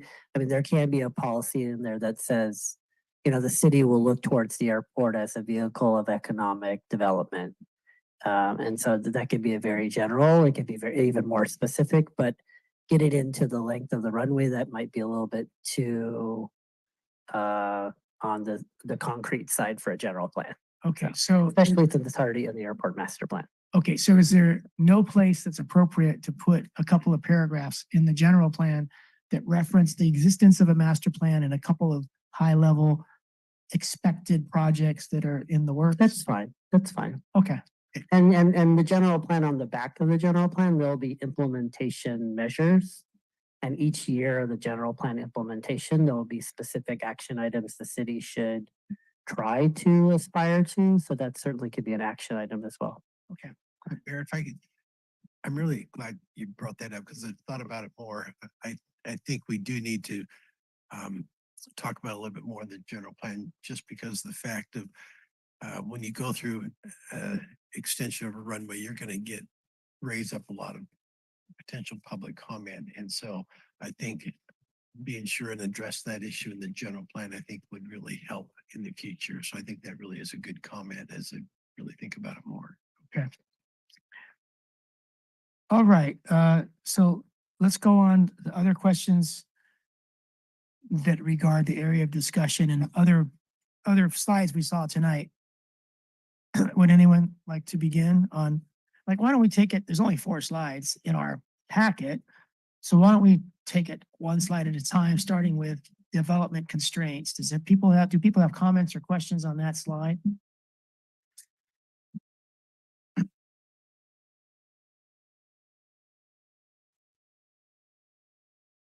Councilmember Viola? Just a question. So the natural constraints, the habitat management areas, if you have a designated HMA, can you move that again and say that this is supposed to be, reserved for habitat mitigation, but if it turned out that you needed it for some other future thing, that we have the ability to somehow shift that again somewhere in our city? We do. No, I'm, Oh, okay. I'm like a dog in the window. I actually, Yeah, I mean, if you're designating an area for mitigation, I mean, typically that's generally a permanent thing. Usually you don't want to move off that, but that's my understanding. So. But sometimes we have areas where it's become so degraded that you're protecting a habitat that doesn't exist anymore there. Yeah, I mean, there are annual surveys done to keep that stuff up to date, but if you're, like I said, permanently dedicating a space for the tiger salamander, that's usually going to be there. And there actually usually are conservation easements placed on those lots too, so. But I think out at the airport's a good example. The habitat management area that's out there, if you were to tell the Fish and Wildlife Service, hey, that's 120 acres and it's not much there. But if you choose this other 120 acres as a habitat management area, that would do better for the values you're trying to protect out of the airport. They'd be open to that discussion. They just want to protect species and habitat. Right. So it would be complicated, but it's not out of the question. Yeah. Thank you. Okay, constraints, do they include zoning codes, ordinances, specific plan guidelines? Yeah, they do. We didn't include every possible zoning constraint in this, but yeah, when you get into actually developing the parcels, there's things that you can and can't do. And again, I just want to sort of frame this. This was sort of a framing background information to get to the point of what are those sort of areas of discussion. okay. But yeah, there's a lot of other, you can build certain things in certain places, and those are all constraints as well to development, but Okay. much more specific. Well, I don't know if this slide is the last time we're gonna see these words, development constraints. So if it is, it's kind of a moot point what I'm about to say. But it's kind of a negative constraints, and it puts a negative connotation to me in the way it's presented on these items. And so if we called them, if there's a reason in the future to revisit this, if we called them notable development responsibilities, that could include zoning or it could include any of these, but it takes it out of that negative realm of constraint. But if it needs to remain constraints, and we're going to talk about this again in the future, so be it. But I just had that general visceral reaction to this, that these really good things are considered kind of negative. And then the other things like zoning and ordinances and downtown specific plan or other specific plans, they're not mentioned here, as if these are kind of like the only negatives. But anyway, okay. So any more comments? Councilmember McCarthy, anybody? No to Brian. Councilmember Fisher? I just wanted to tell you, I did not see this as the negative. I thought awesome that we have these constraints. So. Yeah. Okay, good point. Different perspectives. Okay, so next slide is 6 major areas, including some that we really don't have much to do with or to change, and some that are red that have some opportunity for new vision. Any comments or questions on this slide? I can't read the red. What does it say? Yeah, Oh, my that's it. comment is if we could go through these 6 areas, just a little bit of discussion from you, Matt. What are they and why are they no-go or okay for new vision? Sure, we can walk through them, and I have a hard time reading them as well. Apologies. Let me get my glasses. Okay, just and I'm going to ask staff to. No, I actually don't need my one. I see them anyway. Let's just go through these sort of individually. So there is Marina Station, and that is it's already an approved plan. So that's an approved development plan. We know what's happening there. We don't want to do revisioning of an approved plan. The downtown vitalization specific plan is something that is finishing up now and it's been happening for a while. So we don't want to come in the general plan process and start relooking at land uses again, unless there's a real reason to. We don't see that there is. So we sort of take what is going to be in the downtown vitalization specific plan, and we will just incorporate that into the general plan. In other words, we don't need to talk about the land uses in that area. So I guess land use designations, commercial, multi-use, or sorry, I can't even think. But anyway, residential, et cetera. Those are kind of higher level impacts. But if we wanted to do better with our sidewalk network or something like that, that's a lower level that wouldn't be part of this discussion because it's not a land use issue. Yeah, we'll still look at networks. We'll still look at things that are citywide. This is merely for the land use designations. And that specific plan is going to include both it's going to include the zoning. So it will include the specifics. So we don't need to talk about that. So one specific is you go to Paso Robles, fantastic Central Park. If you come to Marina, one of the most common complaints is there's no there's no downtown. It's not a downtown feel. So when you go to the Marina Transit Exchange at Busby Lane and Reservation Road, there's a whole bunch of natural space there that was improved so that people couldn't use it, to keep people out, so it never got loved, so it never became a controversy of wanting to keep it natural. So it's zoned, I think C1 or C2 maybe. But if we wanted to make it a park, and if there's a will, there's a way that we could buy it back from, or not, buy it from MST, have to pay them for what they paid for it when they got federal grants to buy it. It would change our city forever to have a good natural, or not natural, whatever, a good park in the middle of downtown right there. Is that a land use change if we wanted that parcel to be considered potentially as a future park? Just one specifically about that property, there is already its own specific plan adopted for that transit center property. So that would be a little bit more complicated than just a standard commercial zoning district that wasn't part of a specific plan already. Okay, so we wouldn't do anything unilaterally there. But if MST and the city both wanted to make a change, it's theoretically possible. Yes, that would be theoretically possible. Okay. Is the general plan process an appropriate place to open that discussion and see if there's any possibility? That property is in the downtown specific plan also. So That's probably a little bit more appropriate for the downtown, but we're about to release the downtown specific plan. So, For public comment, right? so Uh, and the EIR. So that would be that would be a separate public hearing and conversation with the council.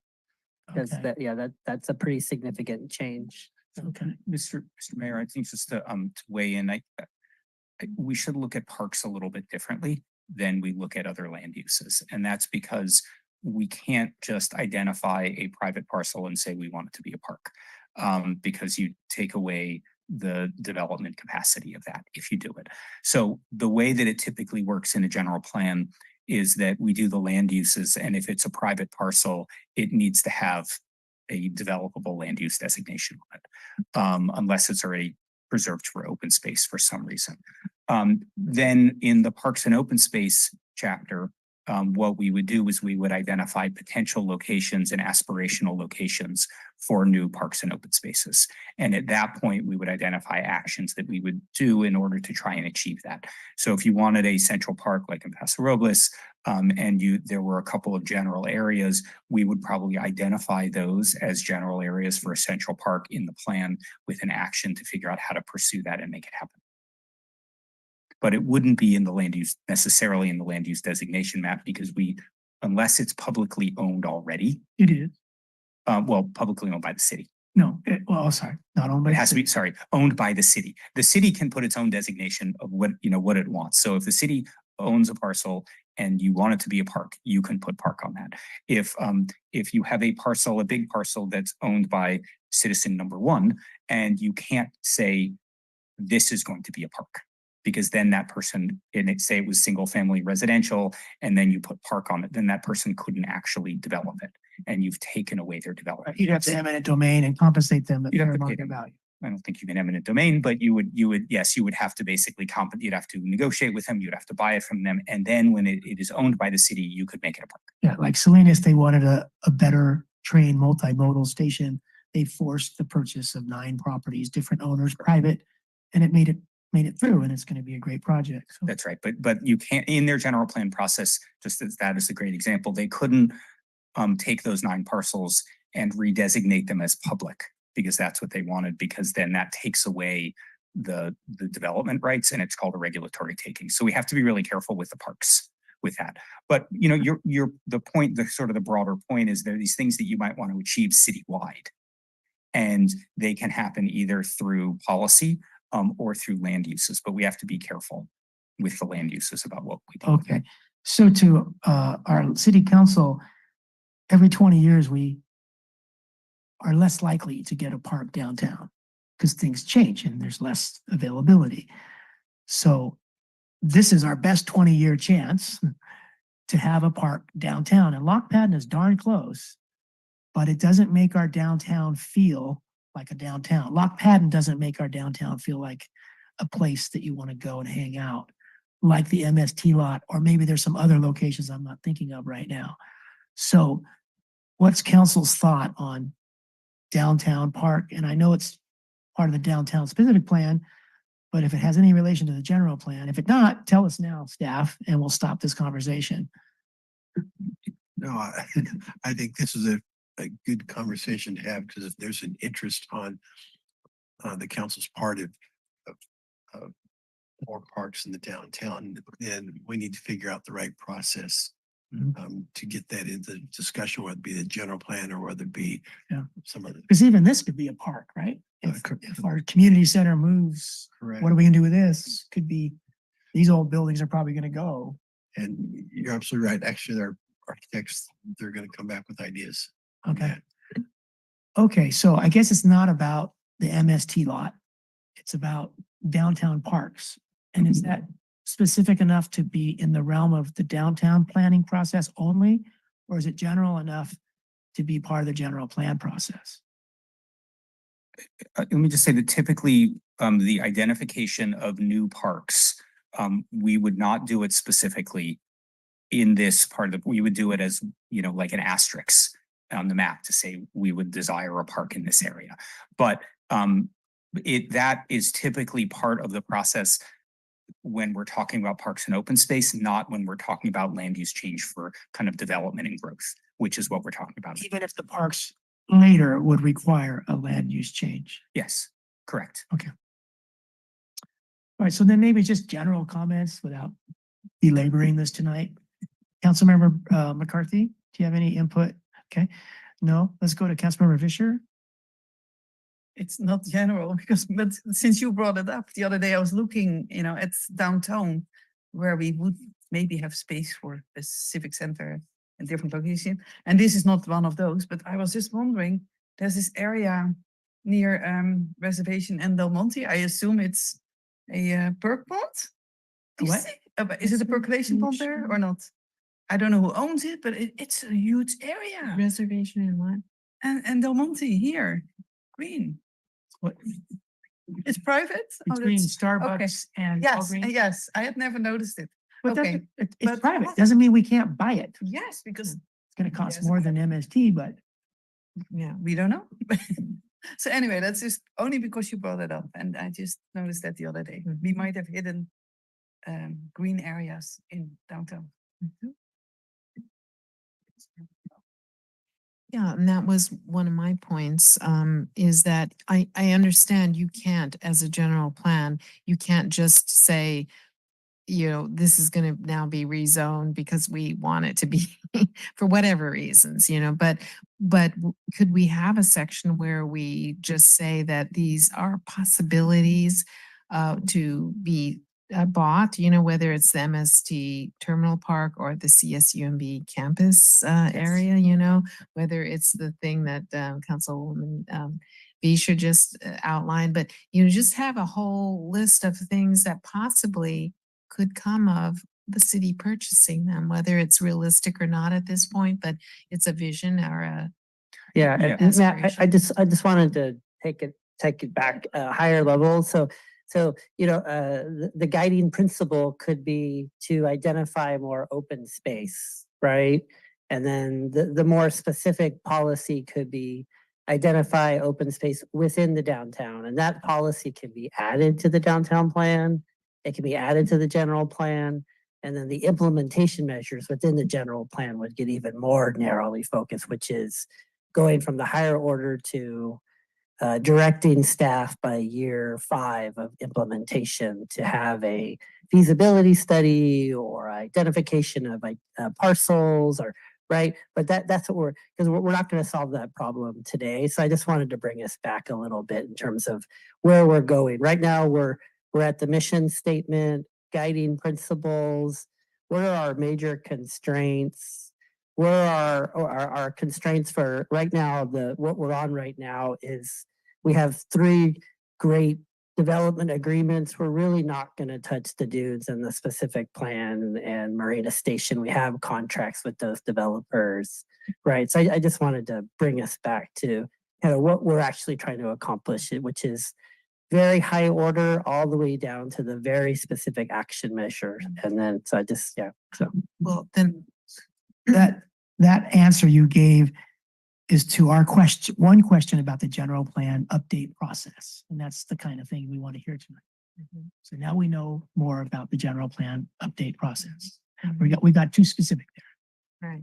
But you can also just have that very broad, as you say, overall of possible purchase of tracts of land, whether it's for Exactly. annexation or parks or whatever. But we have that. So somebody 10 years from now will say, oh, they had this idea way back when.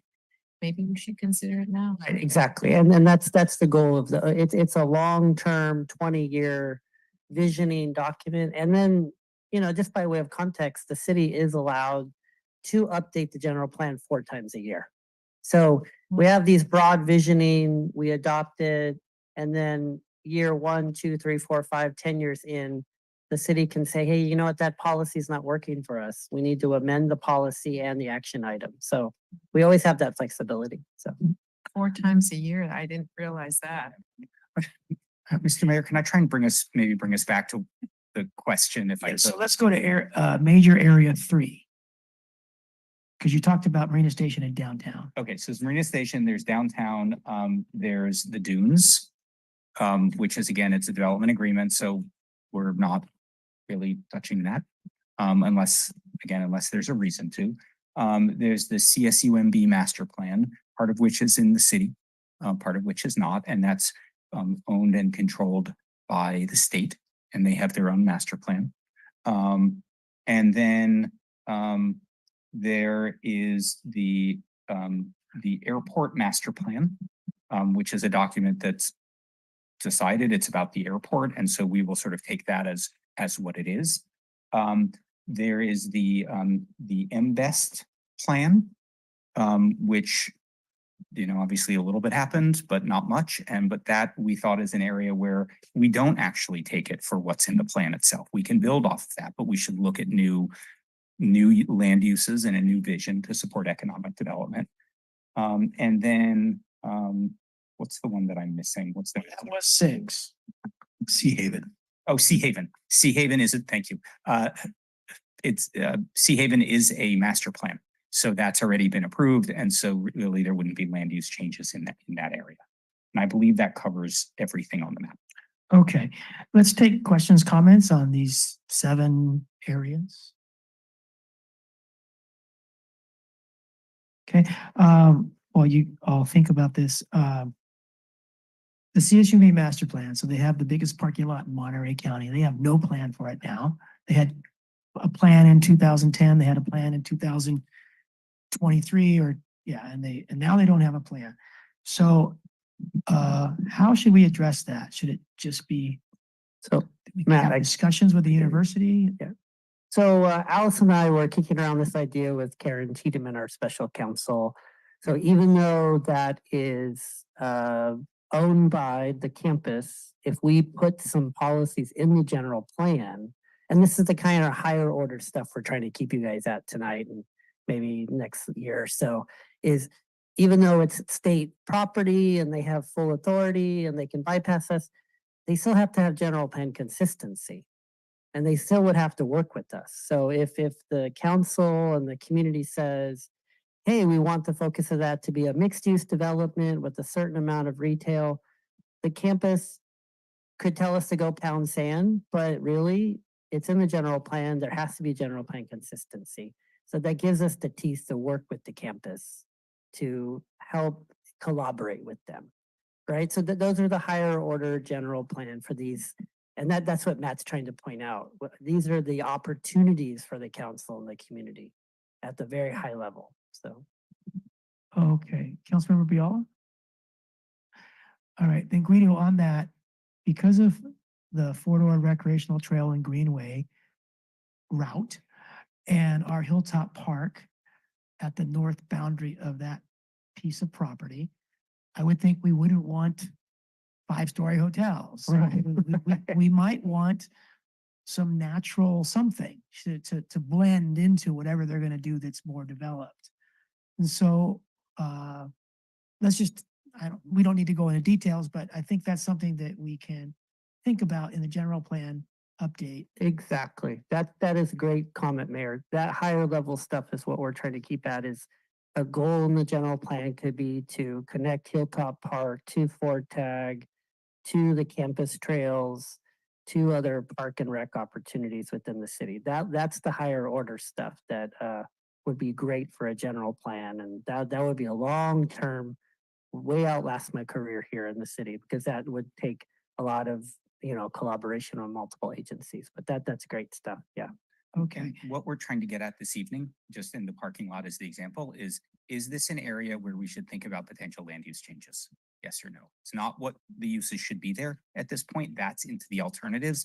It's just, is this an area that we should think about land use changes? So really, that's the basic question that we want for all of these areas. Okay, my only other comment regards the Cemex plant, which is inside the city limits. To the extent that they have weddings or parking lots or whatever the realm of possibility is there, does the current land use support that range?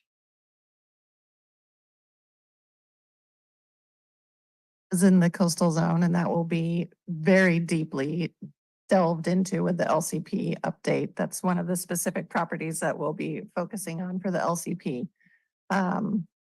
Currently, it does not allow that type of use, but those are the kind of uses we will consider when we get into that LCP update process. So if the general plan, I guess, would it require a general plan amendment if we wanted to do something through the LCP that was inconsistent with the general plan? The LCP is the general plan for that, for those coastal I see. properties. Okay. Yeah. So then the general plan that we're talking about tonight won't even mention that property, It will not. It will not. not even by reference, that this piece of property exists and there's changes coming down the line, and that's all gonna be covered in the LCP. It will be included in the land use map, like the general plan includes it right now. But when we start talking about allowed uses and zoning and implementation, that's all gonna be handled through the LCP update. Okay, thank you. Councilmember Ayala? Thank you, Mr. Mayor. So I was just thinking about the huge CSUMB parking lot. Maybe that goes on the list too. Maybe it's pie in the sky, but another purchase for the city. If they're not going to do anything with it and 20 years go by and it's still sitting there, that we might be able to do it. But I mean, I'm not saying that would. Then with the CMEX property, that with the settlement agreement, right?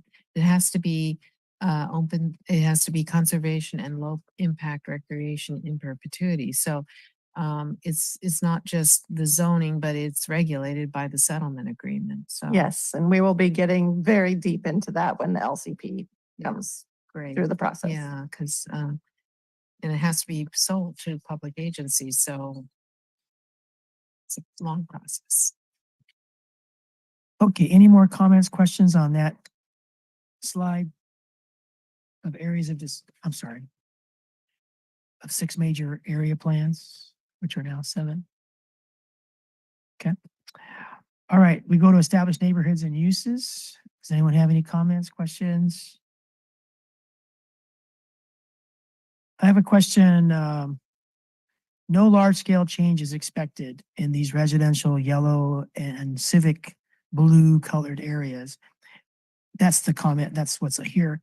And so my comment is, if we wanted to put in more trails, and they happen to be on some kind of other zoning, like commercial or something, do we have to do land use changes?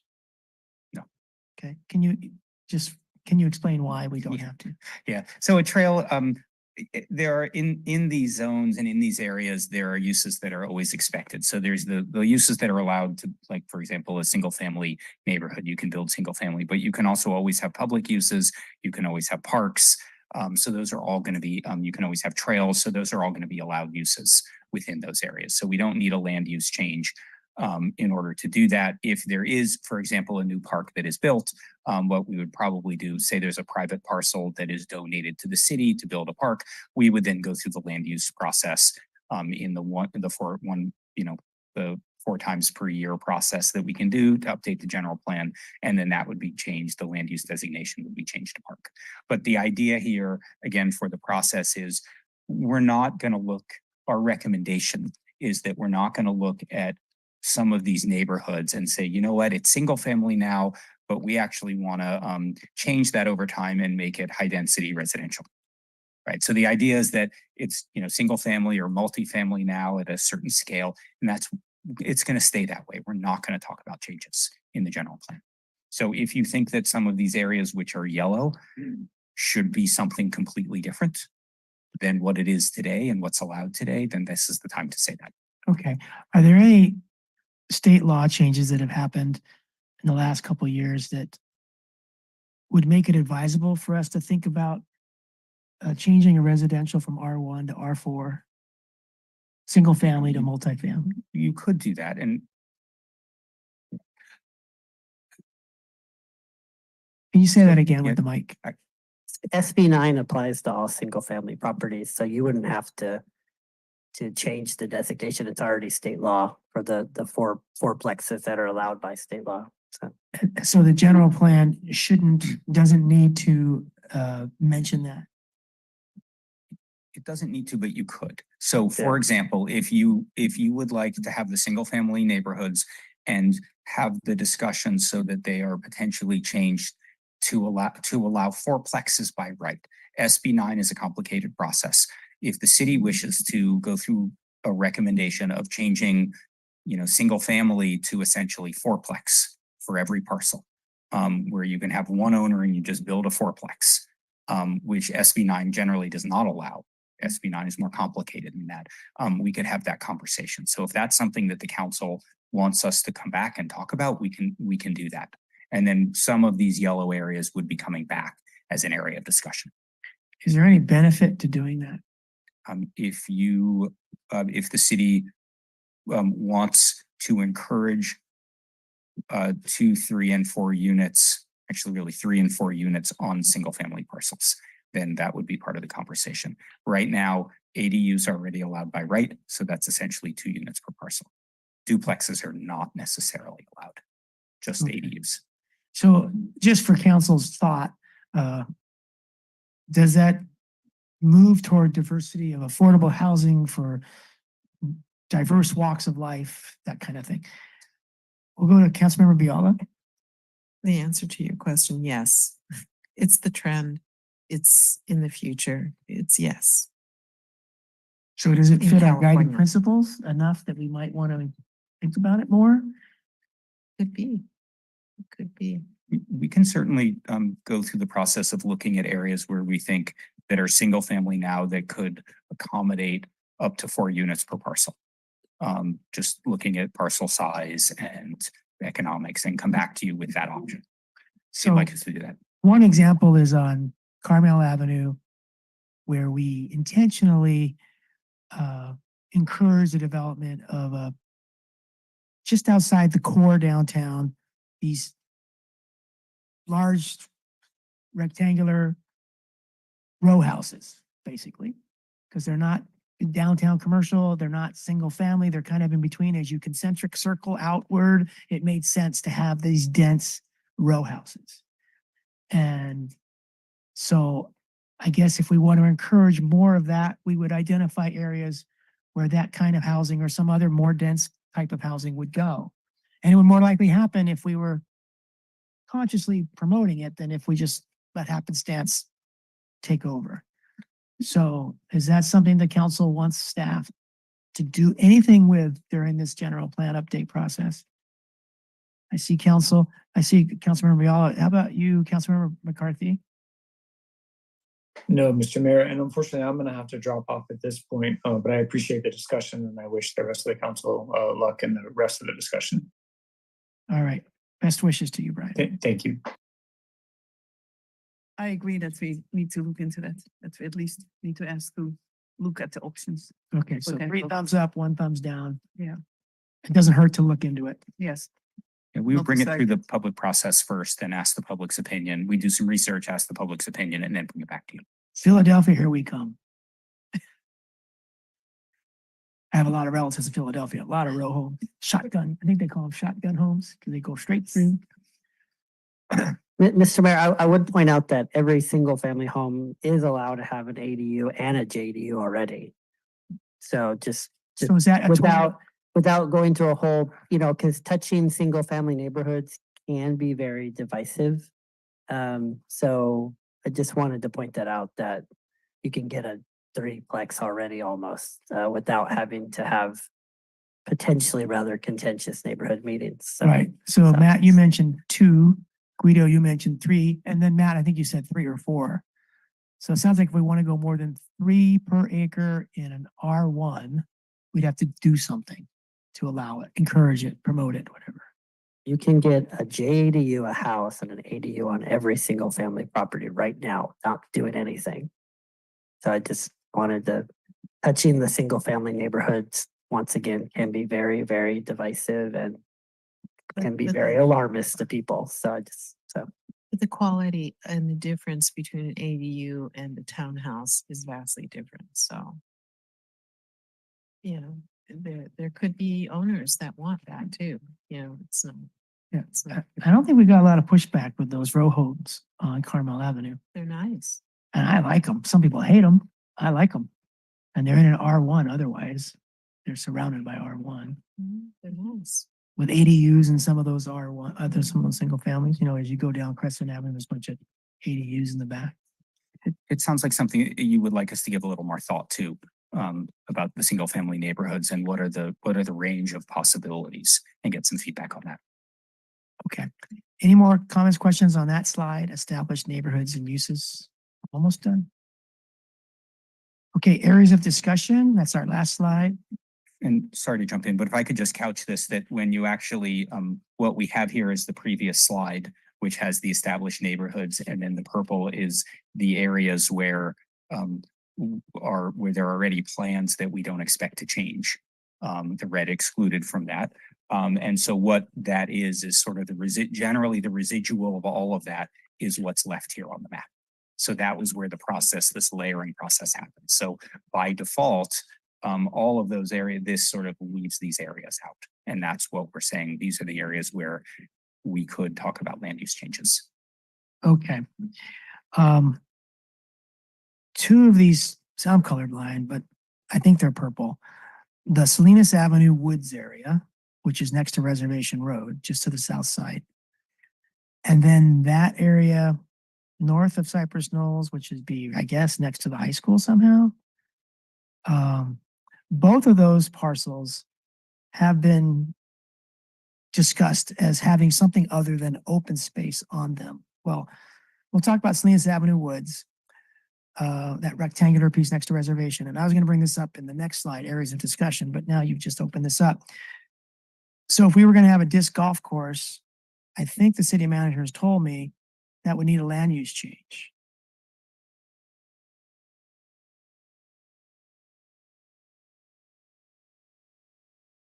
Right now, so I don't think it would require a change. Do you recall our conversation about what's going to have to happen before that becomes a disc golf course as far as land use?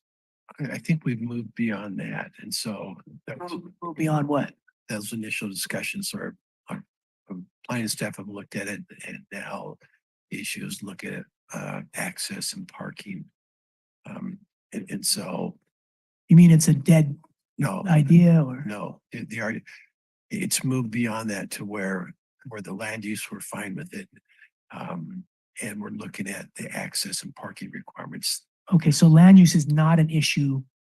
Correct. It's more like proper planning is the issue. Correct. Okay. And then how about near the high school, between the high school and Highway 1? There's two different colors there. I think one of them is probably open space, and then that purple color, I'm not sure what it's zoned now. So this is the northwest corner, west and north of Cypress Knolls. Yeah, that's part of that is the habitat management plan area. Which part? The light colored area or the darker colored area? The darker color area if you're colorblind. Is the habitat management area? Yeah. So that's more sacrosanct. And then where we want to put the Del Monte extension, is that through That's through there. the blue area? That's through the green. Green. Yeah. Are you on the areas of discussion map? Yeah, areas of discussion. Okay, so in that green Number area, 8. that green area, looks kind of like an M or whatever, has two parts to it with a little narrow connector. That area has been discussed as an auto mall, a 7-story hotel. Yeah. So right now it's zoned as what? That is open space Okay. currently. So that would need a land use change if we were going to do anything commercial on it. Yes. Okay. I've never been in favor of it because it's a beautiful natural area. And it's zoned open space, which is different a little bit than habitat management area, but they're both open space, so it's a little confusing.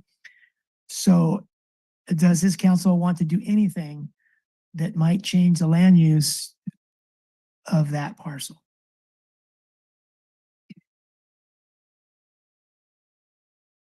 And Lane, you and I have had discussions about auto malls and ended up not going there, not proceeding with that. Safeway was another one. We wanted to do I mean, there were some people, not me, there were some people that wanted to have a Safeway there. So area 8 is, I think, the area we're talking about on the map here. Yes. Yeah. And so this is an area where we are recommending there would be a discussion about land use change Okay. in this area. Now, if council wanted to nip it, except for, I guess if we did the Second Avenue extension, we've got to change the land use. Is that correct or not? Because no, unless, I mean, there's the habitat question, but no, you don't need to change the land use. You can put a road in any land use designation. Okay, so if this council felt strongly enough that we don't want an auto mall, a Safeway, a 7-story hotel, or anything else that looks like anything like that, we want this to be open space, except maybe for Second Avenue extension, then we could say that and put this to bed. But if we're not sure, we can leave it open for further discussion and deliberation. Kathy? I think we need to leave it open. Okay. Elizabeth? Okay, all right. Okay, so I think we're done then with established neighbors and uses. We've already started into the areas of discussion, which are our last slide. Questions, comments for anyone? Councilmember Biala? Okay, I'll start off. There's some kind of golf course possibility in area 9. So what's the status of that? That was identified in the 2000 general plan. There's been no movement towards developing that. That's partially why we've added it to this Okay, area of discussion. so where staff is now, they're proposing that this get further discussion for potential change. Correct. Okay, I guess we can leave that. Everybody agree on that? I have a question, why was Preston Park or Second Avenue or Airport,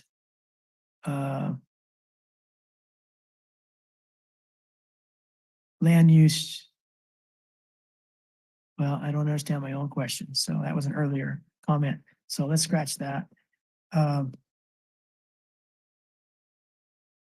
Things like, Vince DiMaggio Park, Lock Patton Park connectors, that doesn't need to be an area discussion because it's not a land use change.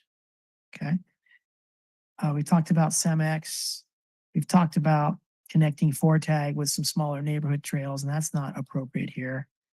I mean, it will go in the open space. But it's not an area of Yeah, discussion. not It's for not an area of tonight, discussion. but I mean, there's a whole chapter in the general plan about open space and conservation and park and rec. So that's for a later discussion, but not for tonight. So. Okay, Matt mentioned Preston Park, and I'm aware of ball fields and parking that they'll need being strongly considered or almost promised. But what did you mean by potential Preston Park changes? You mean area number 6 on the map? Yes, yes. Yes. So this is an area that is pretty low density at this point, and it could have intensification of land uses to allow infill housing. Yeah. And so that's the idea for that area, is to explore whether that's a possibility. Okay, I have no further questions or comments. Let's go to Councilmember Biala. Nothing. I don't know why this. Oh my gosh, we're almost done. Councilmember Fisher? I would just want to clarify, all you would like to know from us now is whether we agree that these are areas that can be discussed and we don't need to choose yet. Yeah? Correct. Yes, And you're that's just correct. asking if there are any areas that Yes. we missed or that you missed. Correct. Correct. And I don't see any. Yeah, because and again, we we'll studied this, so- we'll look at land use Yes. options, and then we'll talk to the public, and then we'll come back to you with that direction. Because even, when we just said, do you want to leave it open? I thought we leave it open to discuss later, not to leave it open space. Oh, yeah, I So thought that's- we were gonna change it all to open space. Yes. Thank you. Okay.